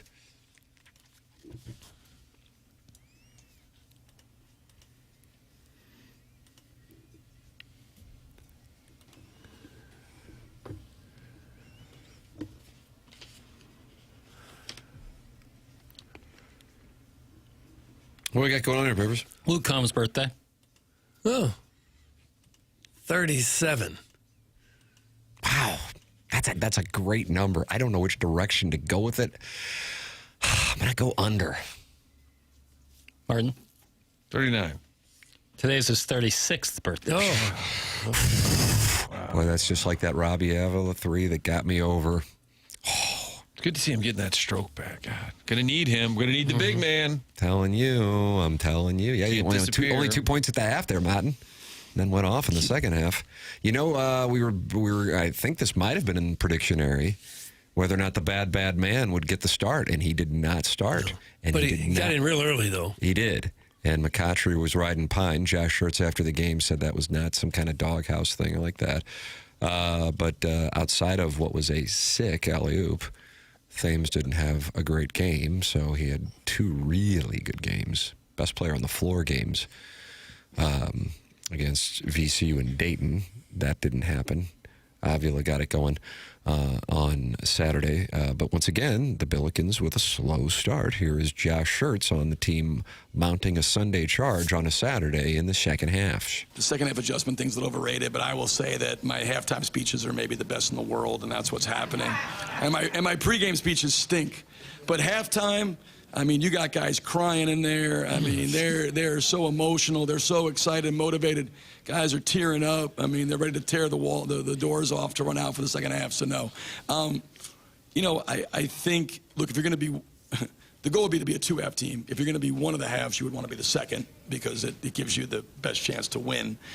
This goes back to the kill shot things, too, and I talked about it matters when it happens, right, context. We want to be a 2-half team. We want to get off to better starts. There you go. Second half, they got it on. Big kill shot at the end of the game there. Just keeps happening, though. To cover the 14.5 and the total of 88.5. Yep. Thank you. It's amazing 21. how Vegas, how did it just, like 14.5, and then the game could have gone in so many different directions. 2-point game with 4.5 to play. Right at the end. Yeah. Oh, guess what? Oh, they win by 15. Like, how? Yep. How? I think maybe we're really amazed when they hit it right on the number, and when they don't, we don't pay much attention to it. I think you're right But on it that. seems like the more Michigan-Illinois times than game was a 3 or 1.5 point spread or something like that. And obviously Michigan goes crazy. Whereas Johnson, former Illini, solid game against them, despite Jake Davis saying, you know, I think he's going to regret what he could have had here. And you were saying if you could have Duke, Michigan, and Arizona, you'd give me the field? Yeah, I would feel pretty good about that. I don't think I'd make that bet. I got to be honest with you. I think the only team that really scared, like Houston, possibly. They obviously made it there last year. Florida Sunday charge? Florida, major way. UConn has championship pedigree, and they're looking pretty solid. But I still think it's just those 3 are a different class. And it's too tough to tell about Kansas because, you know, what are you getting out of Darren Peterson? And sometimes, like, the statistics say they're better without them than they are with them, which is some context is missing there, but the win-loss record is certainly better without them. 6,670 people have subscribed to the TMA STL YouTube channel, and Doug gets a bonus of gold bullion. Gold bullion. If we get to 6,700 this week.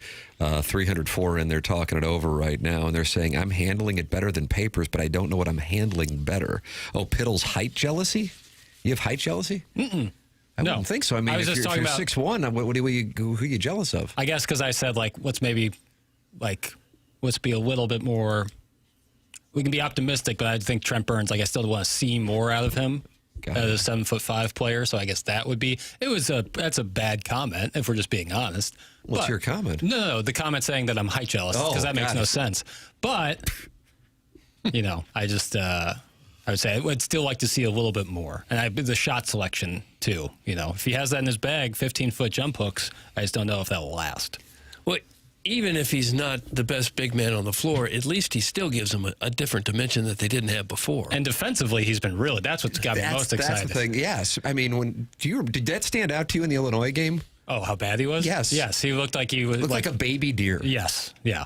I was just like, who is this guy and why is he picking guys up at midcourt and just getting his ass beat? Yeah, 100%. And he's just a different guy now. Yeah. He still tries to shoot a lot of threes, which would be great if that was behind the back on Sunday. Yeah, if that would be great if that was a part of his game. And I know he hit a big one against Florida to end the first half.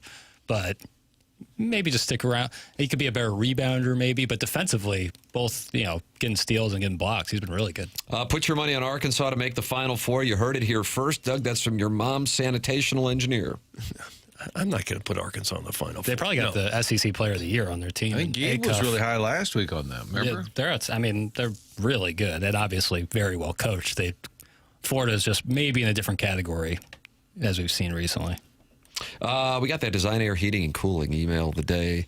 Email for March #1. Big day. Get on the board. I mean, Allen Dadeville won, I think, with 3, and then he had the playoff game with Buck Swope. Yep. I mean, you could get 33% of the way home by winning just one Design Air Heating and Cooling email today to Schaefer Door Company's monster prize for the month of March. And that is a $5,000 brand new garage door or doors, should you be so blessed. The morning after at InsideSTL.com. We do that next here on TMA 101 ESPN.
Boy, what do you think? It's John Bon Jovi's brother? Maybe birthday? Maybe it's Richie Sambora? I don't know. It is Bon Jovi's birthday. Boy, what do you think? You think 70, Martin? He might be older than that. 40 years ago, he's I would say Slippery When Wet came out 72. 85. So if he's 70, I'll say 68. yeah, I think I might have set a number too high. I'm going to go under on my own number, which isn't really fair. This is really surprising to me. He turned 64 today. No. What? 64 today. Yeah. Born in 1962. Yeah. I disagree. He must have been very young when he hit it big. Slippery When Wet was that 85, but Runaway was like, what, 83? I don't know the years. I don't know the years. We've been through this. Now his son is married to Millie Bobby Brown. No. Have you watched the final season of Stranger Things? No. What about the opening episode of DTF St. Louis? I'm going to watch it tonight. Boy, David Harbour paid tribute to St. Louis by putting on weight. Yeah. He lost weight for a Marvel movie. It's a put it back theme. on. Yeah. I'm looking forward to watching it tonight. Is it a 30-minute show or an hour? I believe hour. Okay. I watched 35 minutes and the sleeping pills hit me and I said, I got to go. I plan on watching it tonight. Although there's good college basketball on tonight. Doug, we've got North Carolina State hosting Duke, and Jackson says there's a red flag there? Is it just something to watch? Well, what do you got? Make a play like Jugs in D.C. Well, it would make no sense for NC State, who's kind of been reeling ever since I said that they're actually kind of a dangerous team like a week and a half ago. I think they've lost every game since. It would make no sense for them to beat Duke, who's looked better than ever in a year where they've looked awesome, to win 9.5-point spread, home game. The crowd's going to be electric. Just something to consider. But then we get Iowa State going to Arizona. How do you do? I feel like you've covered all your bases when you say this is something to watch. If Duke goes calling you out for being a if Duke mark. blows them out, you can say, see, I told you, Duke is the real deal. They're going to handle anybody. And if it's close, you say, see, I told you to keep an eye on this game. Yeah. Well, yeah. So it's that's a what I'm nice doing. statement to All right, cover, then I'll to say cover it. everything. NC State plus 9.5. That's my play. Okay. Wow. NC State. Doug just pushed you in that And direction. maybe Iowa State, I cannot believe they lost to Texas Tech down JT Toppin in Ames, Iowa. Watch out for Iowa State to give Arizona a game. That'll hedge and say just watch out because I can't give that definitively. But I do like NC State getting 9.5 tonight. So just watch out is the equivalent. Dave Murray would always say, we'll have some changeable skies. And I would say, okay, sounds good. Then I would say, wait a minute. Changeable always sky. say Like, that, okay, yeah. so it could be sunny, could be cloudy, to be changeable. So I got to go take, I'm here on the air making bets. I hope that's okay. I got NC State and I got it at 9.5. All right, Papers. Yep. I'm firing off. Yep. Thanks, Papers. Yeah, you bet. Thanks for the cash. Doug, that's something to watch. Yeah. Time for the Design Air Heating and Cooling email of the day. Email 1 of 22 in the month of March, in which somebody is going to win a brand new garage door from Schaefer Door Company. And if you got room for 2, you got room for 2, and maybe you got room for 3. Schaefer Door Company, schaeferdoor.com. That's 1F, first email of the month. Remember, Alan Dadeville won in January when Seth Goldcamp gave out that $10,000 HVAC system. Good morning. I'm a proud owner of a carport from the 618 here. Actually, my second carport, as my first was crushed by a tree. Put that in your pipe and smoke it. Just wanted to say that I think it's a crime that we fail to mention that Boner's dad's name was Sylvester Stallone. That's a miss. Why do the Illini always break my heart? Still love you, Kendall Gill. Hashtag flying Illini. Thanks, boys. That's from the Freiburg Frankfurter. Freiburg Frankfurter. And Kendall Gill lost to Michigan in the Final Four in '89. And then, Martin, they beat Seattle. Seton Hall. Was that Ramil Robinson?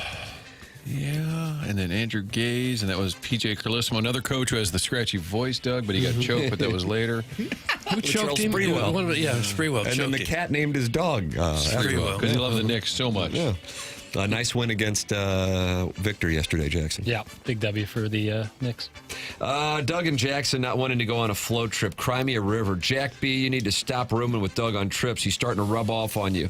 I say Tim needs to ask JR and Joey to go fill the spots of the, and then he uses a word I don't think I can say on the, it's a body part for a lady on this show. Float trip needs to happen. Suck it up, you two. That's from Martin Sweater Vest, and he's mad at Jackson and Doug for not going on the float trip. He wants you replaced with JR and Joey Vitale. Cool with me. Very happy with that. Yeah. Martin's Sweater Vest. Wasn't really witty or pithy, he's just mad. Yeah. I'm very happy with his suggestion. Help, boys. I have a great family tree of doctors, lawyers, and other professionals such as appraisers, but we don't have professional athletes. I need for you to get me some of that Hall of Fame seed from Keith Kachuk. I'm already in process of doing some testing on my 3 daughters-in-law and my youngest son's girlfriend to see who's the most qualified to have this baby. They are being tested similar to what's going on at the Combine in Indianapolis. What's up, Henshin? My wife is too old to bear a child at this point, so this is how it has to be. Thanks in advance. That's from Steve in Des Moines. P.S. If Kachuk is not available, can I get Holiday? Doug, that's Steve, and he's in Des Moines. Okay. Steve in Des Moines, a very good judge of seed. We'll creep that off. Morning, boys. As I gathered my thoughts for another monumental email contest on Sunday afternoon while watching 2 of Doug's favorite movies, Grown Ups 2 and the 2008 Tina Fey vehicle, Baby Mama, I pondered things no mortal man should do alone. Number 1, how long until PETA goes after Dennis Gates and the boys for the old Yeller treatment they showed the Bulldogs down in Stark Vegas? That dog was dead before half. Number 2, will Drake receive a new contract before Oli got an extension? Number 3, will the Billikens stop spotting the other team 10 to 15 points to start the game? And number 4 was Doug's favorite part of Grown Ups 2 when the boys had to jump naked off the cliff into the quarry. I feel bad for David Spade getting a face full of Kevin James on Impact. Wink, wink. I reflected on these questions as I finished the night watching the McKernan family biopic, Gangs of New York, where a young Seamus McKernan of the Bowery Boys stood tall with his Irish brethren, sporting fancy coattails and a foppish hat against the marvelous Bill the Butcher and the natives. We're so lucky to have Tim. Anywho, have a great day, and we'll see you all tomorrow. That's from the Heiser House Hooligan. Heiser House Hooligan. Welcome back to Movie Boy, where today we'll be discussing coming-of-age movies with esteemed critic Avocado Pit. One of my favorites is Grown Ups 2. Doug, back-to-back emails. It's just the worst movie ever. It was not mentioned. One of my favorites is Grown Ups 2, which isn't just a movie. It's a transcendent, era-defining odyssey that boldly reimagines what it means to, quote, grow up by having every character aggressively refuse to do so. The film rises like a full operatic mass for the eternally adolescent soul, a thunderous coming-of-age saga in which no one dares to age at all. The film opens not with a whisper, but with a triumphant overture of pratfalls, each tumble echoing through the halls of cinematic destiny like a chorus of tenors proclaiming that maturity is for the weak. The heroes, apostles of arrested development, stride across the stage in cargo shorts, their every fart joke swelling into a Wagnerian motif. I don't talk like this. This is not what Movie Boy sounds like. We're distancing ourselves from this email. And when the deer of divine chaos descends to anoint Sandler, the moment lands with the force of a sacred crescendo. This is the rite of eternal boyhood, the operatic truth. Okay. The only real coming of age is the glorious refusal to do so. By that final crescendo, you don't just understand the message, you feel it in your soul. And honestly, you owe it to yourself to witness this masterpiece immediately. You don't. Until next time, that's from the TMA Troubadour. No. AI alert, AI alert. That's AI? I mean, look at the M dashes. Doug, do you see the M dashes? I know I don't. There's 1, 2, 3. There's 4 M dashes. And that's an AI tell. Absolutely. And words that the troubadour, I guarantee, doesn't know what they mean. Wow. I say we strike that one from the record. Oh, really? But you put it in the filtered file. That's true. TMA Troubadour AI. Tough moment on the stand there. Turn that back around. You talk to Arch? Yeah, no. We will rally behind all-you-can-eat hot dogs, and we will play really good baseball. Talk more city, you punks! That's from the poor film student. The poor film student. He's new. Yeah, the Cardinals did launch it. Did you see that? Yeah, Doug, $29 tickets. Bottomless Coke, endless brats. Doug, you in? French fries. Well, I don't drink soda. Okay. Unlimited brats. That sounds enticing, I guess. $29 tickets, but they got to be up in Big Mac land, am I? Oh, I'm sure they're way up there. That's fine. You don't care good about seats. the game. Yeah. Hello, governors. Love the Mizzou and college basketball talk today, but I thought you guys missed an opportunity to talk about the impending World War III and how it will affect local sports media. Obviously, no one in the show will be affected in terms of the draft. Doug, too old. Martin can't imagine the onboarding process for the Army. Papers, too pale. Chairman, who would watch after his dog. Tim, too perfect to be wasted. Toodles, that's from Bobby Greenbacks. Bobby Greenbacks. Do you think I'd be bad in war because I'd be so easily spotted? You're getting there to be close to being too old yourself. Yeah, they say because of flat feet and because he's too pale, he can't be in the military. Two reasons. Yeah. You could totally blind them, and that would disarm them. That's true. Boys, listen, I know you all got sob stories, but I need This Is Here garage door. Doug? I like it so far. Listen, I know you all got sob stories, but I need This Is Here garage door. Is this bad AI? Just pick one of the words. It'll work. Every now and then, a man is going through it. Let me tell you what's happening in my world. First, my tire popped the other day, so I have to get that fixed. Next, my wife's boyfriend's having surgery, and it's tough to cover medical bills and another mortgage in this economy. He's got to pay for him? Somebody's having an affair with his wife. He's ill, needs surgery, and the cuckold has to pay? That seems unfair. Pay the mortgage. Wow. But that's a cuck, isn't it? Do you count that as a dependent on your taxes? I guess in some cases. Yeah. His car is nicer than mine. My kids listen to his music. I ain't got a lot going my way, but at least I'm a step above a carport. And now my garage sounds like Doug getting out of bed in the morning. I've lost control of my finances, my household hierarchy, and now my garage. Help me, boys. That's from Marlin's Family Barbecue. Marlin's Family Barbecue. When in doubt, always praise Tim because he deserves it. But this email's about car sex. What? We never really got the timing right, you know? He shot me down at the Dotem. Then I did the same to him at the TMA Awards banquet, and then fate stepped in, the TMA key party. He whispered in my ear, put on this glove. I put Velcro on the keys to the LeBaron. 5 minutes later, we're in the parking lot. Hold on tight, fella. This is where the rubbers hit the road. We went around the corner and stopped. I was like, what happened to the romantic dinner? He just smiled and said, no time for that. Google Maps has me parking in your rear entry garage. No. And then we did the bone dance on his Corinthian leather. Oh, all right. That's enough. That's from Shaq, and then his last name's Dupt. Kevin Miller is who that's from. Kevin Miller. I recognize Now, the if writing Kevin wants to win, let's remember now. You may want Jackson, what's the announcement? You may want to include that this It's is right at your the bottom, Kevin Miller, and then all is taken care of. underneath You the can cute you name. can still use the shacked up or whatever. It's a good one. Wow. During the Blues Devils broadcast, Joey mentioned Chaminade winning the state championship with the Plager, Montgomery, and Gassoff kids. So he also mentioned DeSmet and CVC. Was it too difficult to throw in a quick and Tim McKernan went to SLU? It was either intentional or an inexcusable miss. That's from Shooter McGavin, the vice president of Jackson Float Trip River Shoes. Shooter McGavin. Yes, it is true. The Fats have spoken. There is now a Coca-Cola Unlimited ticket offered by your St. Louis Cardinals for this 2026 season. What does the ticket include, you ask? Well, before I get into the details, I will first go over the prerequisites needed for you to join the waiting list. Your BMI must fall in the upper 80% of the overweight class or in the obese class. You either have to have type 2 diabetes or be borderline. Doctor's note must be provided. You have to have at least one successful divorce from a wife that was out of your league before you gained 80 pounds the month after your 40th birthday. You have to pay way too much for your kids' sports teams, and you need to be on at least one prescribed medication for heartburn. Now, we can get to the menu. The elite list of concession food includes unlimited sodas, hot dogs, nachos, popcorn. Well, you get the point. If you don't meet the requirements listed above, just practice during the 2026 season, and you'll be sure to make the cut for 2027. Happy eating, tubbies. That's from Chet's neighbor. Chet's neighbor. Doug, that's what we have for the design Okay. of heating and cooling email today. The question A lot now, to what process. you got?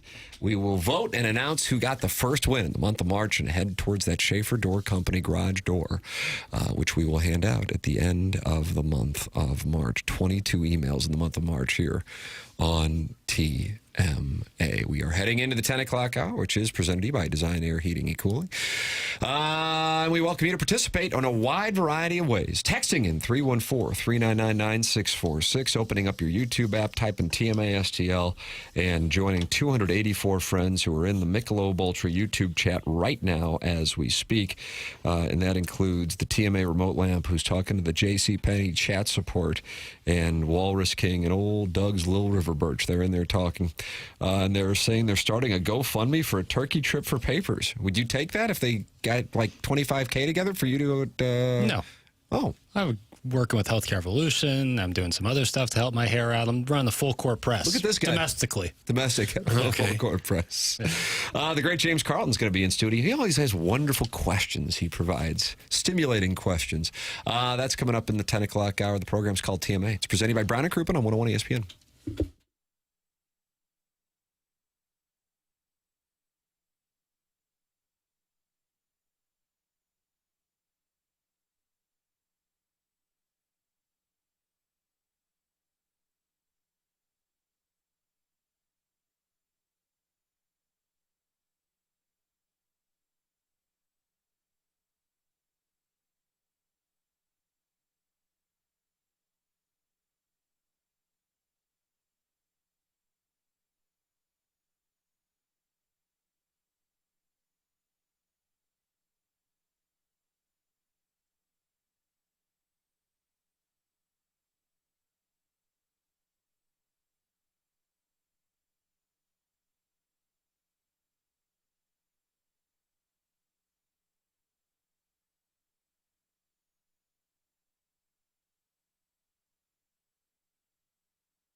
This is Jackson with a Sports Center update brought to you by Saliga Heating and Cooling. The Cavaliers defeat the Nets yesterday, 106-102. Fear the beer. This is James Harden has 22 points, 9 rebounds, and 8 assists. That was another Sports Center update brought to you by Saliga Heating and Cooling, a Daikin heating and air conditioning dealer.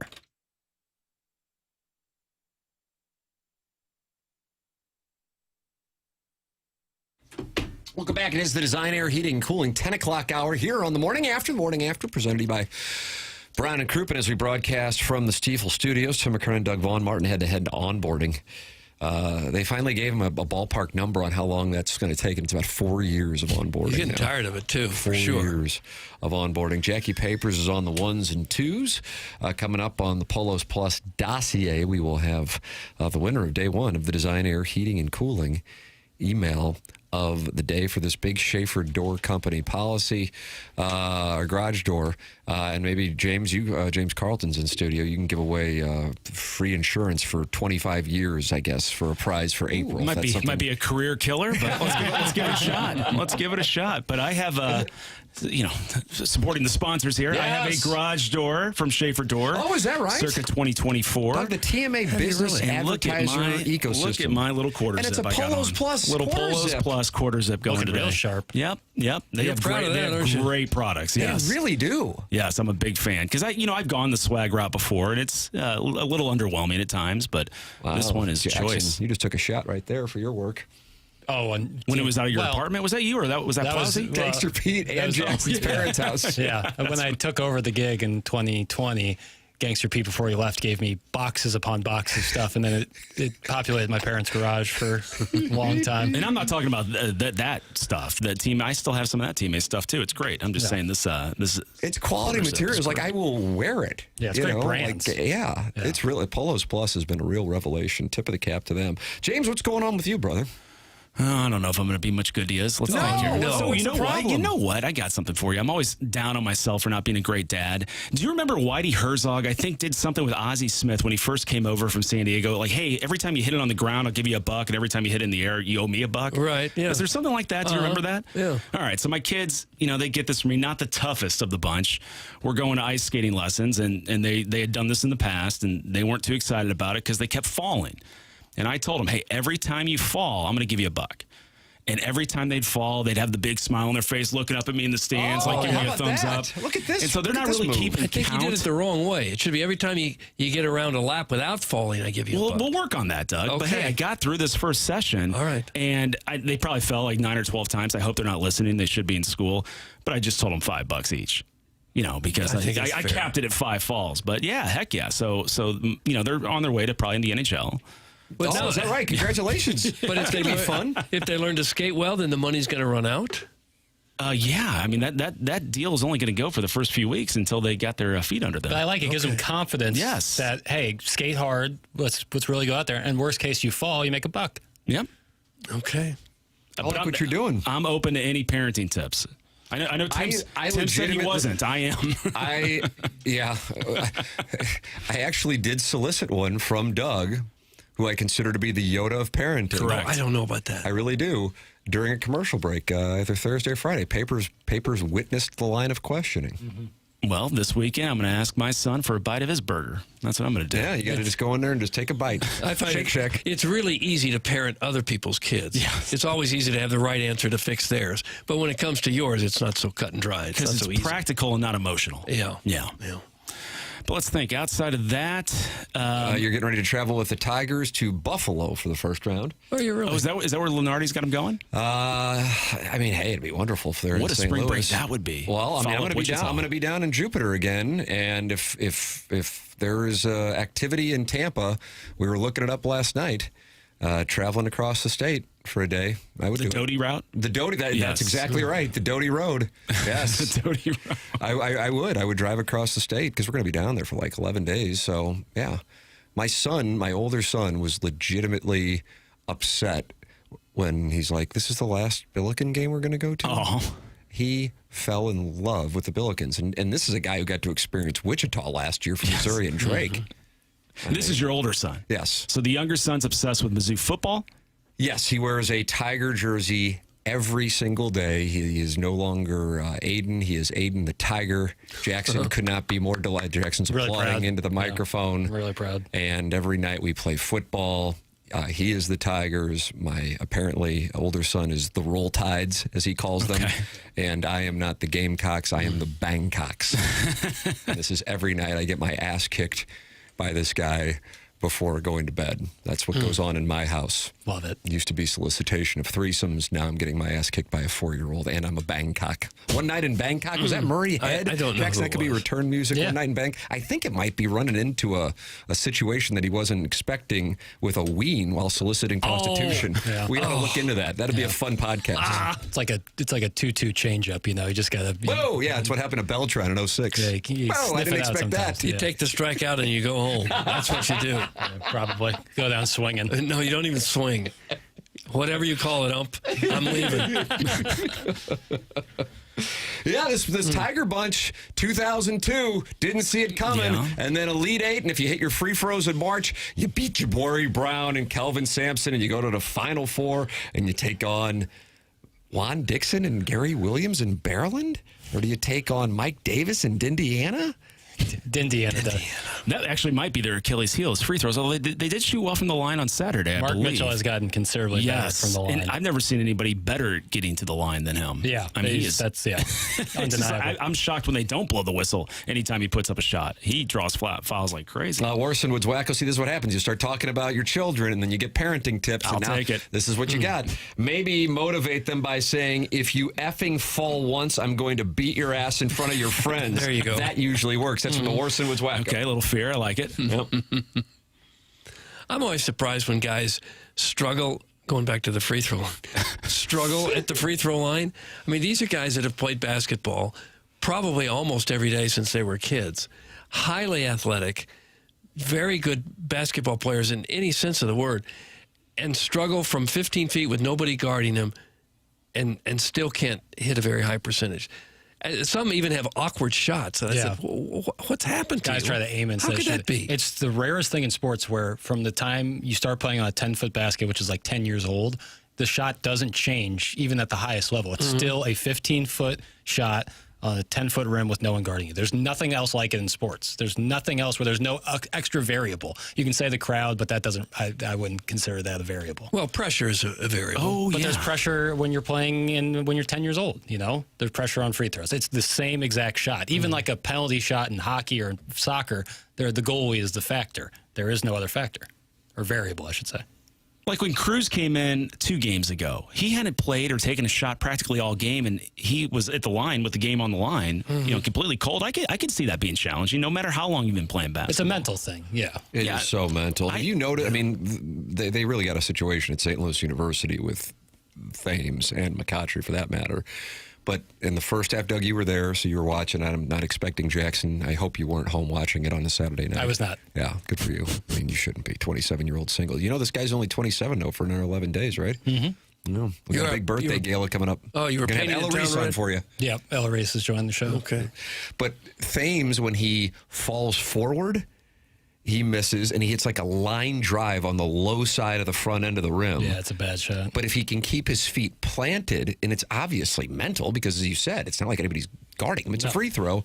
He at least is in the realm of having the arc to make the free throws, and I think he made both that he had in the second half. I really worry about that because inevitably, like you said, Jackson, any team, whether it be Illinois, Missouri, or St. Louis University, they're going to have a close game. And, well, you got to hit your free throws in Borch. Yeah. It's you have to make, and there's not like when Mizzou was struggling, they're like, why? They clearly don't work on free throws. They do, but at a certain point, you're a Division I player, probably making some good NIL money. It is the expectation that you shoot at least 80% from the line. Yeah, you would think. If you just get the right form, that'll almost get you 80%. Routine, it's all mental. John Sundvold said something great when Cruz was knocking down those free throws. He's like, you just got to think like it's practice. You have to think like you're in a practice situation where there isn't, 15,000 people or 10,000 people there. Just do it like you do in practice. Jackson, did you have a routine when you were playing in front of thousands? 2 dribbles, spin the ball, and then shoot. Look at that, rock and fire. Really? Yep. 2 dribbles, spin in the left hand, shoot.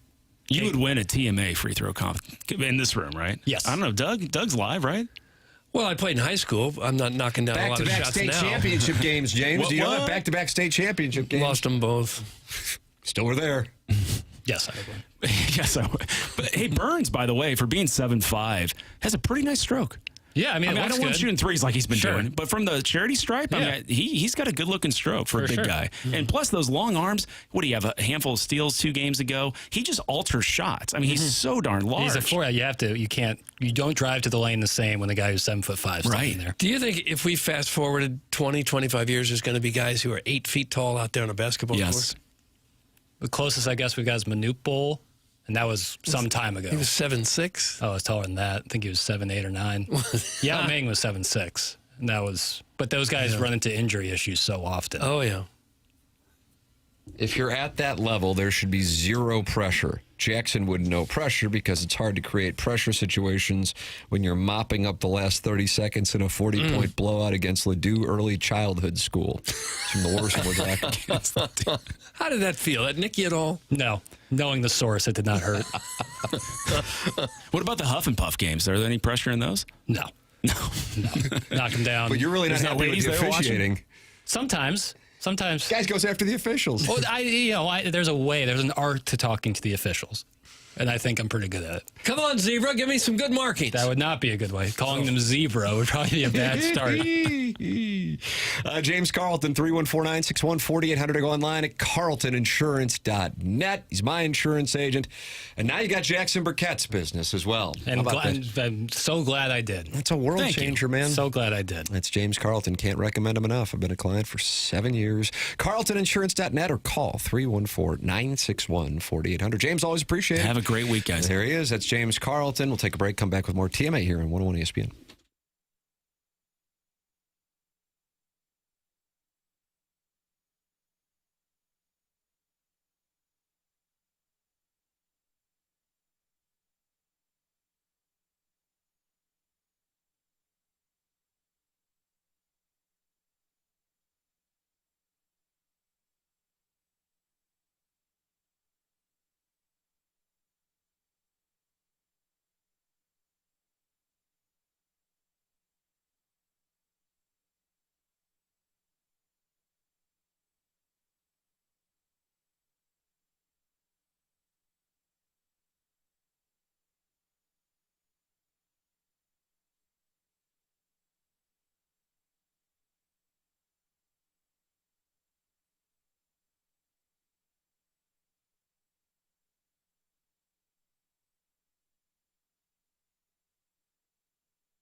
It's just like a little key bump. Yeah. On a Monday morning. Injection of energy. It's TMA 101 ESPN. Shows also on YouTube, and that's where friends gather and talk it over for 4 hours. Doug, how lucky are we to have friends gather and talk it over while watching us? Well, boy, for 4 hours, no less. Yeah, Bach Hogg's really active talking to Gator 69. Gator 69 says, "What about your hog?" I just opened up this This stuff. is what they're talking over. Yep. That's disappointing. Yep. Michelob Ultra makes it possible, too. YouTube.com/TMASTL. The goal this week to get to 6,700 subscribers. Okay. Doug Vaughn gets the bonus of gold bullion. Gold bullion. If you subscribe to the TMASTL channel, and Gator 69 says, "I rarely drive."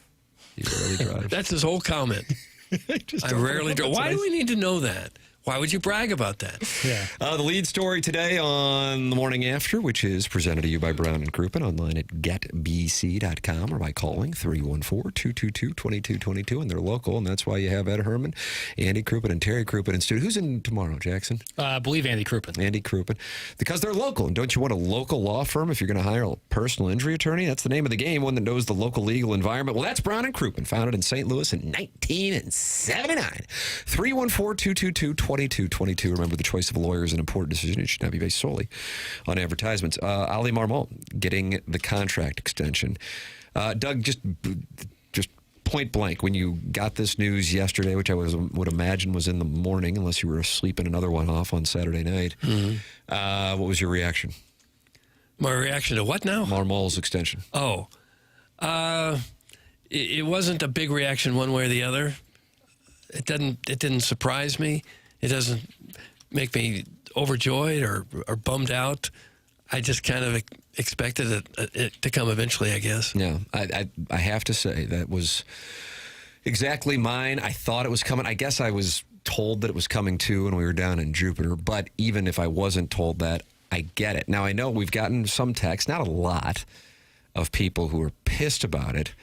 I was really irritated by it in 2024 because I thought it sent a really bad message to the fan base that you can finish in last place and then get a contract extension.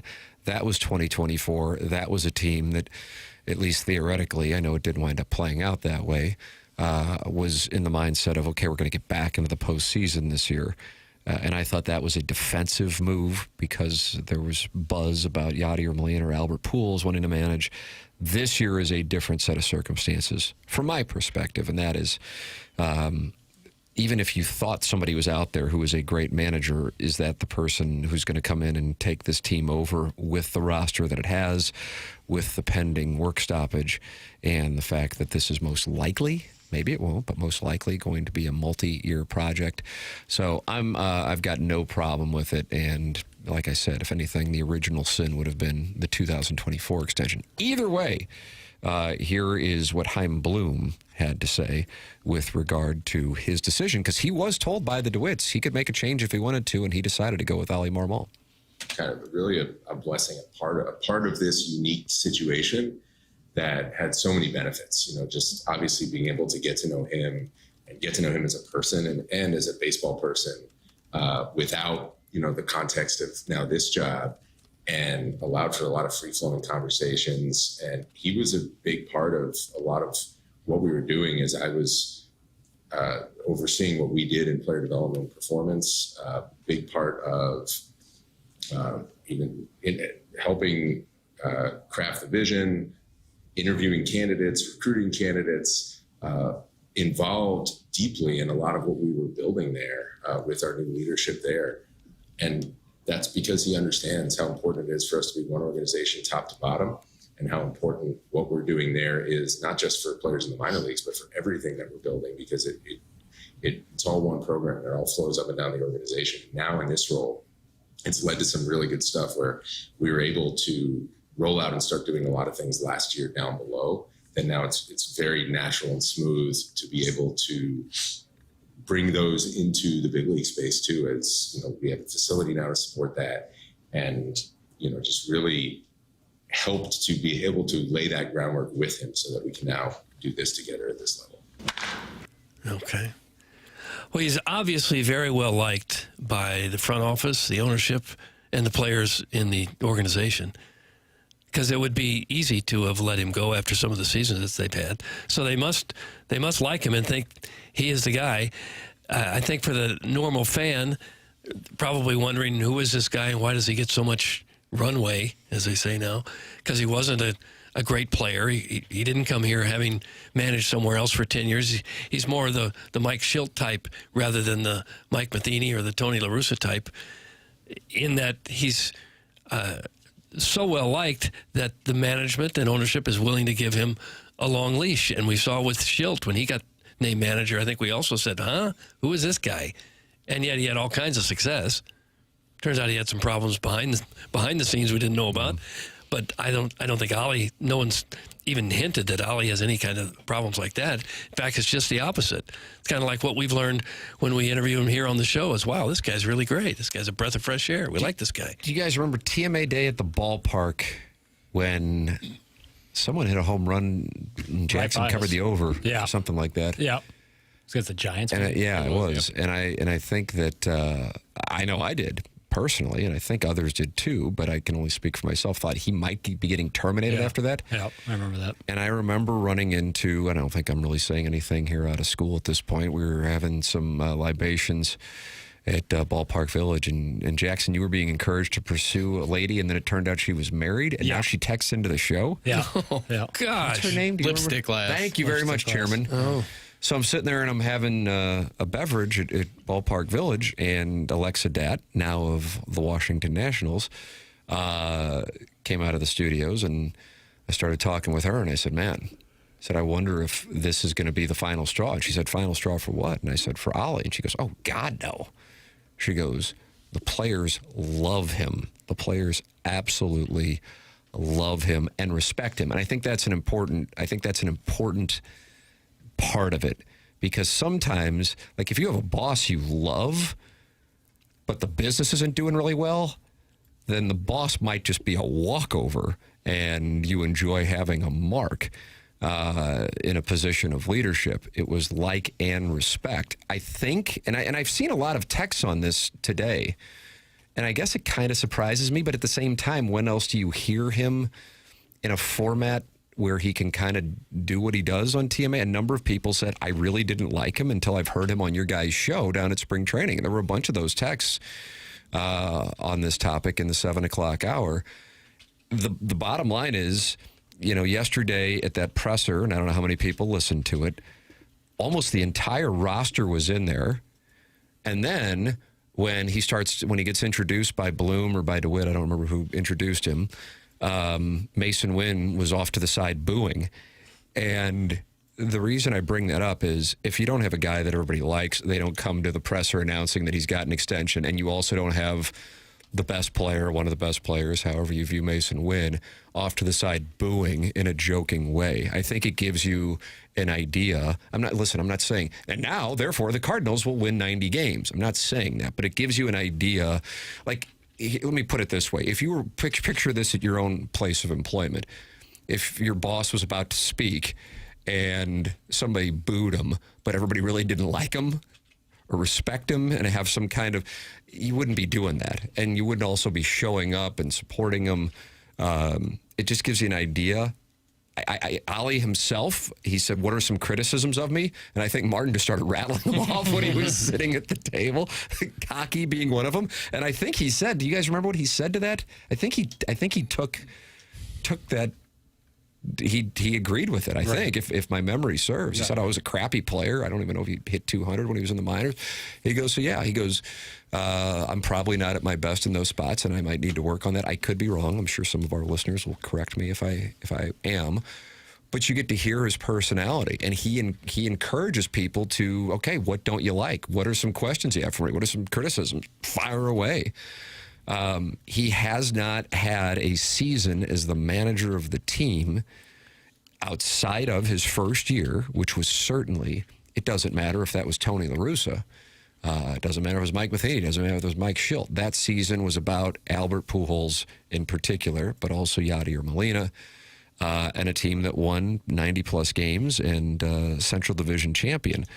Then the one isolated 3-inning stretch that then costs that team in a format that's absurd, but whatever, it is the format that everybody has to deal with, that best-of-3 series. That's when people go, yeah, what'd the manager do? Pulling Quintana and then having Helsley out there when he wasn't healthy. What the hell happened there? And that's, I think if that doesn't happen, but it did. I'm not saying it should be discounted, but if it didn't happen, I don't think it necessarily he has the disdain that he has from the fan base. He's also been, of course, on the watch while the team has had terrible years. And I'm not saying he earned an extension. I'm just saying, what else are you going to do at this point? So that's where it is. The extension in 2024 was the thing that I thought was the goofball move. There's an interesting comparison with La Russa. In La Russa's first 4 years managing the Cardinals, he had one team that got to the playoffs. He won 319 games. Marmol, in his 4 years, has had one team that made the playoffs. He's won 325 games. So pretty similar. They both got in the playoffs their first year with the club when they had a lot of good talent, and then they struggled the next 3 years. Yeah, I think that's a fun fact for no one tell. But when you're analyzing whether or not somebody is a potentially great manager, La Russa went to the playoffs with the White Sox and then had I'm not saying it's the ultimate way to measure the two. I'm just saying if you're really upset with the first 4 years that Marmol has, he's not the only one that has survived 4 years that weren't the greatest. I think that people are just so pissed at the organization or now apathetic that it's become whatever they do, let's crap on it type of thing. And again, March 15th, 2024, I was with some friends, and when that was announced, I thought it was a joke. I couldn't believe it, just because I'm like, you got to be kidding me. They're coming off of that season, and then coincidentally, 10 days before the season, they give him an extension. I just thought that was a tone-deaf move. This one, it doesn't ripple in any way for me. But, as we were saying, there are some people who are pissed off about it. I guess I would ask this. What would you do differently? Would you just have him go into the season as a lame duck in a rebuild? Or would you want to bring in, some esteemed manager? Even if you could. What esteemed manager is going to walk into this position? Exactly right. That's it. So that's why I ask that question. I'm with you on the criticism of the extension in 2024. If you want to talk about that, I'm with you on that. But with regard to at this point, and I also have to say this, I realize the audience can't see the text inbox. For the most part, most people aren't complaining about it. There's some, don't get me wrong. This isn't like an overwhelming, what in the world is this thing? It's kind of like, yeah, I get it, whatever. If and when they do get back to the point where they were for a number of years, and the team is coming up short with some managerial decisions, that's a different conversation. But at this point, like you said, what does it really matter? Your thoughts are welcome, 314-399-9646. And you're also welcome to talk it over in the Michelob Ultra YouTube chat with Deep Voice Dude, Bach Hog, and John Scores, and DJ Patty Cakes. The program's called TMA. It's presented by Brown and Crouppen on 101 ESPN.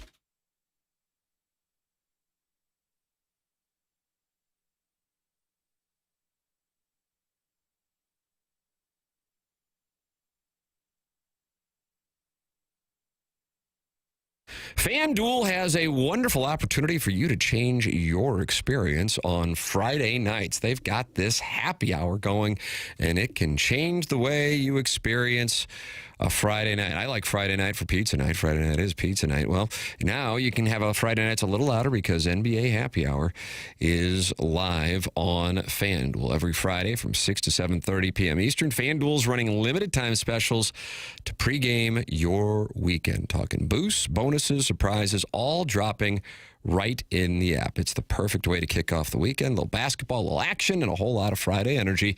That's NBA Happy Hour every Friday from 6 to 7:30 p.m. Eastern, only on FanDuel, official sportsbook partner of the NBA. Visit FanDuel.com/local to get started. Must be 21 or older and present in Missouri. Opt-in required. Rewards are non-withdrawable. Restrictions apply, including bonus and token expiration, leg requirements, and max wager amounts. See terms at sportsbook.fanduel.com. Gambling problem? Call 1-800-GAMBLER.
Joshua. It's TMA 101 ESPN. Tim McKernan, Doug Vaughn, Chairman Kurt, Jackson Burkett with you. Martin's at onboarding right now. Doug Robert Thomas, now number 3 on the Athletics trade board. I mean, he wasn't even being talked about seriously, and now up to number 3. And he made his return this weekend. Both Robert Thomas and Jim Montgomery talked about it. Papers, what do you got here? This is Jackie Papers. Sure it is. What do you got on the audio? No, I don't need I don't necessarily need your thoughts unless you have some. I thought you were asking for a take. I was like, ooh, fresh out. On the hot take mittens? Fresh out. I got them right here. You're asking for the Elliot Friedman sound talking about Robert Thomas. No, we played that. Jim Montgomery on Robert Thomas. Now you look like you're using readers, but you don't have glasses on. Yeah. The way you're living. That's my move, is to curl the lip down. Oh, what were we talking about? Here's Jim Montgomery, your head coach of the St. Louis Blues, on Robert Thomas returning. Really good. It was surprising how well he handled the puck. I know he has great hands and all that, but the timing usually, when you get back into games, everything's a half a second quicker than even practice, and he hasn't had a lot of practice time. So to see the plays he made through the neutral zone, the offensive zone, and coming out of our D zone, and the finishing plays that it led to our victory was it's nice to have him back. Here's Robert Thomas following the festivities. Okay, I wonder what he had to say. Hit the leave of papers. Yeah, good. It's always tough missing a month, but yeah, I mean, game kind of felt better as the game went on, and yeah, felt pretty good. We came out of the break, had a great win, and then not our best last game, but bounced back tonight. That's what it's all about. Is you're going to have adversity through the season, and it's how you respond. And it's a tough back-to-back with travel, and we came out, had a good first period, and then found a way to get it done in the third. So stuff like that's going to be really important going through the rest of the year. Will he be a member of the St. Louis Blues when they take on the Sharks on Friday night in San Jose? Right now, number 3 on the Athletics trade board, just posted this morning. Justin Falk, for the record, is listed as number 4. Former Blue Ryan O'Reilly at 12. Then you're going to have to do a little scrolling to get down to more Blues, but there are more. Braden Shen is at 29. Doug, scroll. Jordan Binnington at 43. Jordan Kyrou at 45. To me, Thomas still seems like a young guy, but this is his 8th year with the Blues. Does that seem possible? He's been here that long. 8 years. 20, 21, 22, 23, 24, 25, 26. Yeah, 8 years. God, that means it's 8 years since the Chalice. 8 seasons anyway. Yeah. Well, this has been a disappointing one. He's only got 12 goals, 23 assists. They needed 3 times that this year. I just want to clear something up. My hunger strike vow of silence regarding Kyrou is back in effect until Friday's trade deadline. Any big moves, and I will break my silence. That's from Harrison's brother Master updating us on his hunger strike. Well, we're all dying to hear what he's got to say about everything, not just this. So, Doug, now, if there is a big move tonight, you can celebrate because now you'll know you'll be able to hear from Harrison or the Master. Okay. Jesus. Because I was worried about it before. Where is he? Where's he been? What's he got to say? We'll announce the winner of the first edition of the Design Air Heating and Cooling Email of the Month for the month of March. That Schaefer Door Company garage door, brand new garage door, is on the line for winning the Email of the Month. That's coming up. Then BK and Ferrari at the top of the hour. And we welcome you to participate anytime you want. You can email in at any time, the morning after, at InsideSTL.com. The Appliance Discounter, sponsor of Doug's Suspension Logule. TMA listeners, Appliance Discounters has an exclusive deal just for you. Come in today and receive an instant 5% rebate off your next appliance purchase. That's right, 5% instant savings off their already low prices. In addition to the 5% instant rebate, you can receive other factory rebates, some up to $1,500 direct from the manufacturer. Now you know why they're called the Appliance Discounters. Huge savings, locally owned, next day delivery, 18 months interest-free financing, all from the #1 largest family-owned appliance retailer in St. Louis. Visit any of their 7 locations: Afton, Baldwin, Concord Plaza, Earth City, Maplewood, St. Charles, or shop online at theappliancediscounters.com. This is TMA 101 ESPN.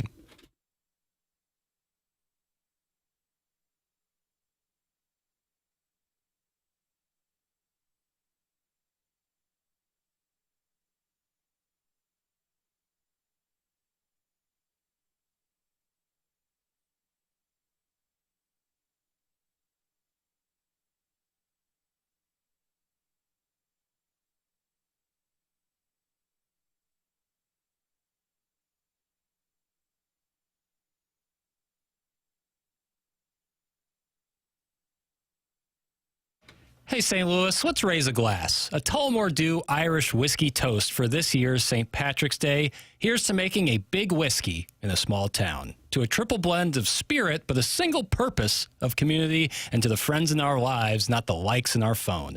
To a genuine toast over a round with your favorite people. That's one of my favorite things. Celebrate the holiday this year with an official sponsor of the St. Louis Dogtown Parade. That's Tullamore Dew Irish whiskey, triple blended, triple distilled for the ultimate balance in flavor. Tullamore Dew Irish Whiskey, 40% alcohol by volume, imported by William Grand Sons, Inc., New York, New York. Please enjoy Tullamore Dew responsibly.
This is Jackson with a Sports Center update brought to you by Universal Windows Direct. Blues off today, off tomorrow. Back in action on Wednesday as they take on the Kraken in Seattle. Pre-game at 8, puck drop at 9 right here on 101 ESPN. That was our Sports Center update brought to you by Universal Windows Direct.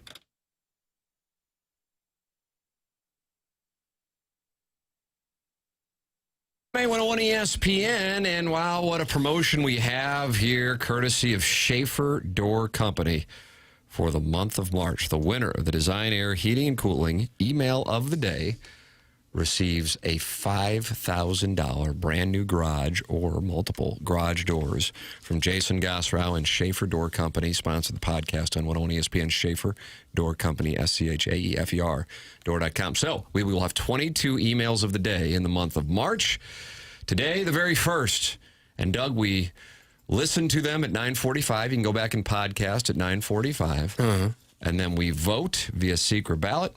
And Jackson Burkett announces the winner. Ladies and gentlemen, it's my pleasure to introduce to you from Ladue Horton Watkins class of 2016, Jackson Bennett Burkett, DBA, Jackie Papers. First ballot is in. The votes have been tallied.